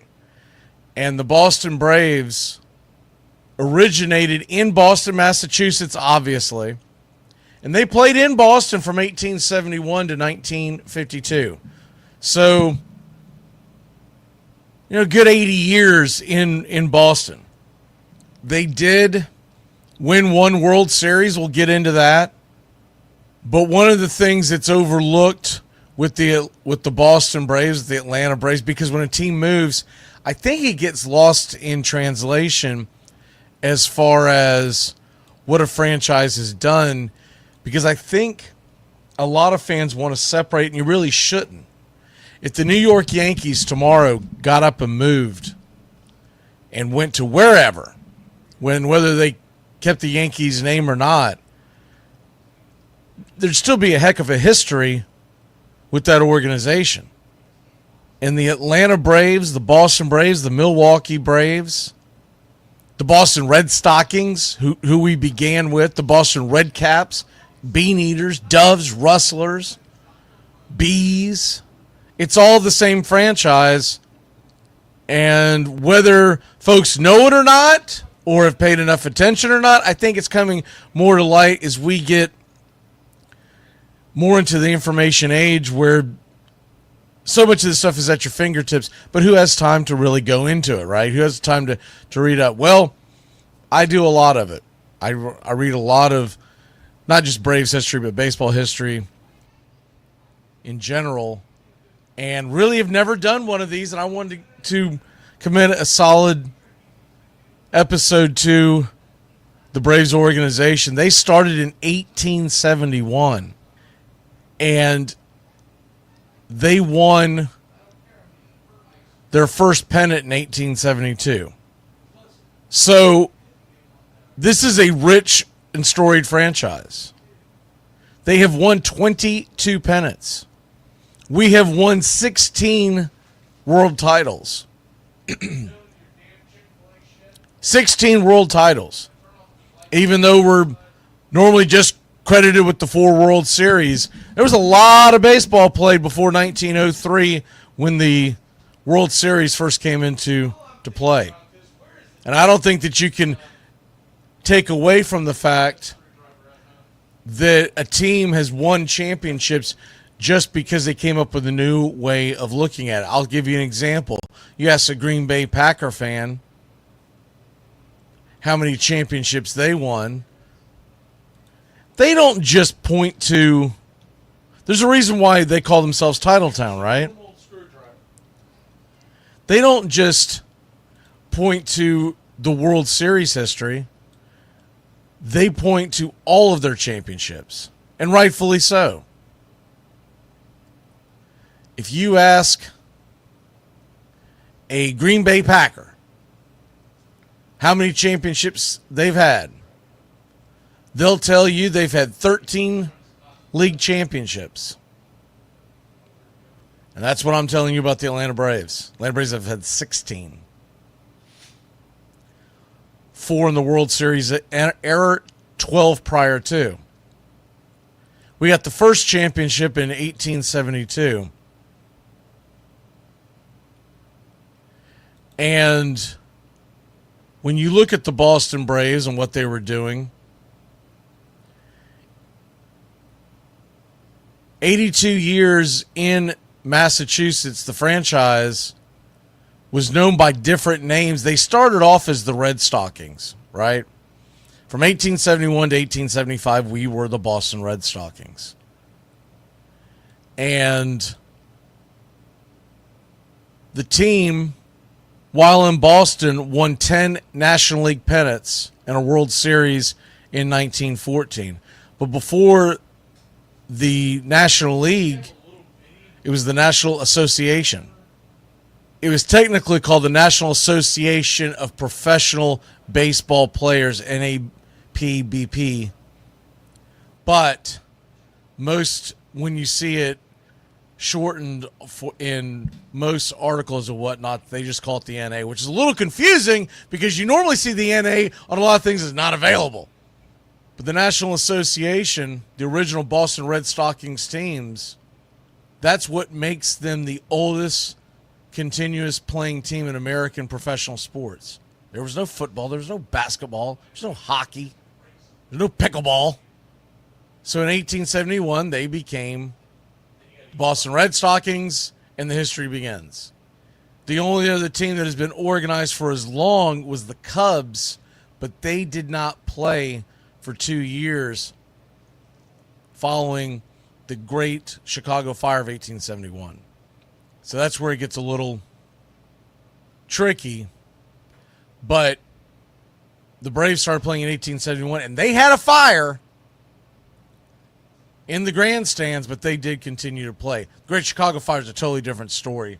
We don't have time to get into all that today, but if you know the Great Chicago Fire story, you'll understand why they did not play baseball for 2 years in Chicago.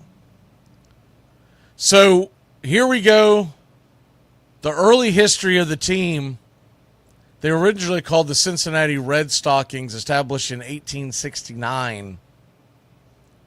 Voted to dissolve after 1870.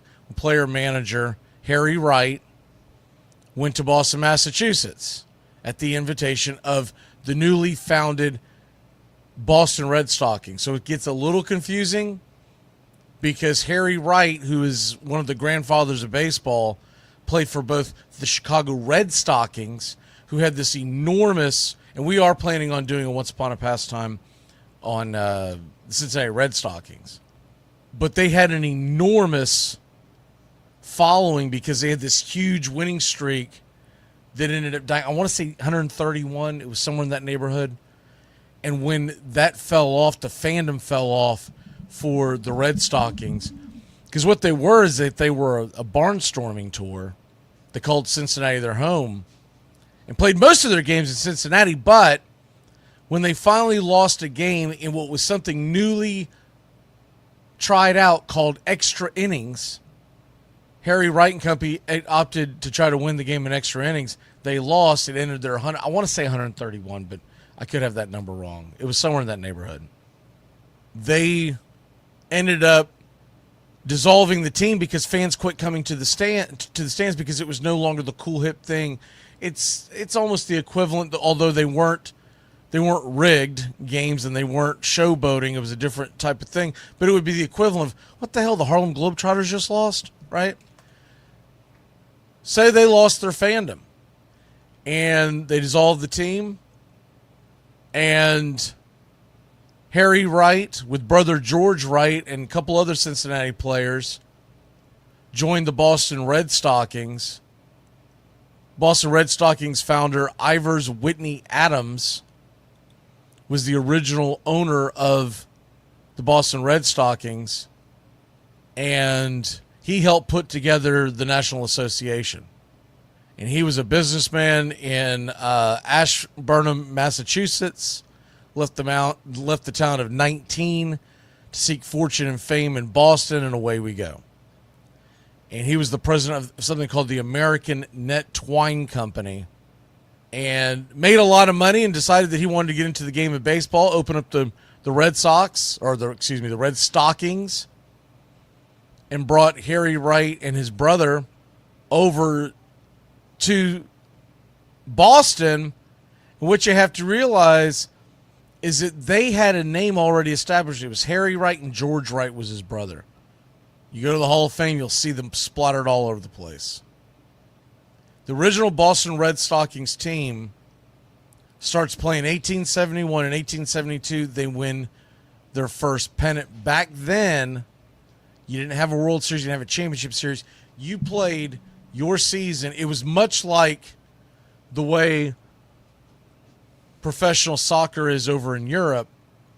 You played your season, and whoever had the most wins was the champion. They did, at the time, it was looked upon as you wouldn't dream of watering down the season that you had of all the games you played and won for a series. That changed in 1903. All right, y'all. Looks like that the Speedway Classic has been suspended. It'll resume tomorrow. And since they ain't got the 3D up and everything, and I've already made previous plans. We'll see you on Monday. It sucks that they did this and didn't have their act together, but it is what it is. You should be able to catch it on your local Fox rabbit ears. So if you don't have rabbit ears, you got time to go out and get one at Walmart, and you'll be able to catch the game. And I don't see the point of putting up the feed tomorrow if I can't do the play-by-play, because we're not going to have access to 3D, and so it would just literally just be a scoreboard up there. So we will see you Monday, Braves Country Club members. Remember, we'll be doing the Braves Country today at noon Eastern, and then we've got a doubleheader on Monday. Y'all have a great night, and I wish it worked out better, but I can't control things. I still think they could have gotten, what I'm looking at the weather, they could have played this thing around 11 o'clock. And at the end of the day, you're probably getting done around 12:31, and you'd be done with it. But this, I think, is a television, because it's being brought to you by Fox, and it's not the local, what is it, FanDuels. And so they want their bang for their buck, and they don't want the game going on at 11 o'clock at night, because you can't. I tried to figure this out if you could stream this anywhere before I went rabbit ears, and you can't stream Fox anymore. Like, you have to get rabbit ears or you get it on your cable, and I guess that's how everyone will consume it tomorrow. I should have known better and look forward to something like this, but it is what it is. Y'all have a great night, and I'll see you on Monday. Have a great night, Braves Country. Braves didn't lose. Hey, we didn't lose tonight. Huh? Start the whole thing over. Let Spencer Strider pitch. Let him pitch! You know, in theory, they could do that, and Chase Burns is done. We'll see you.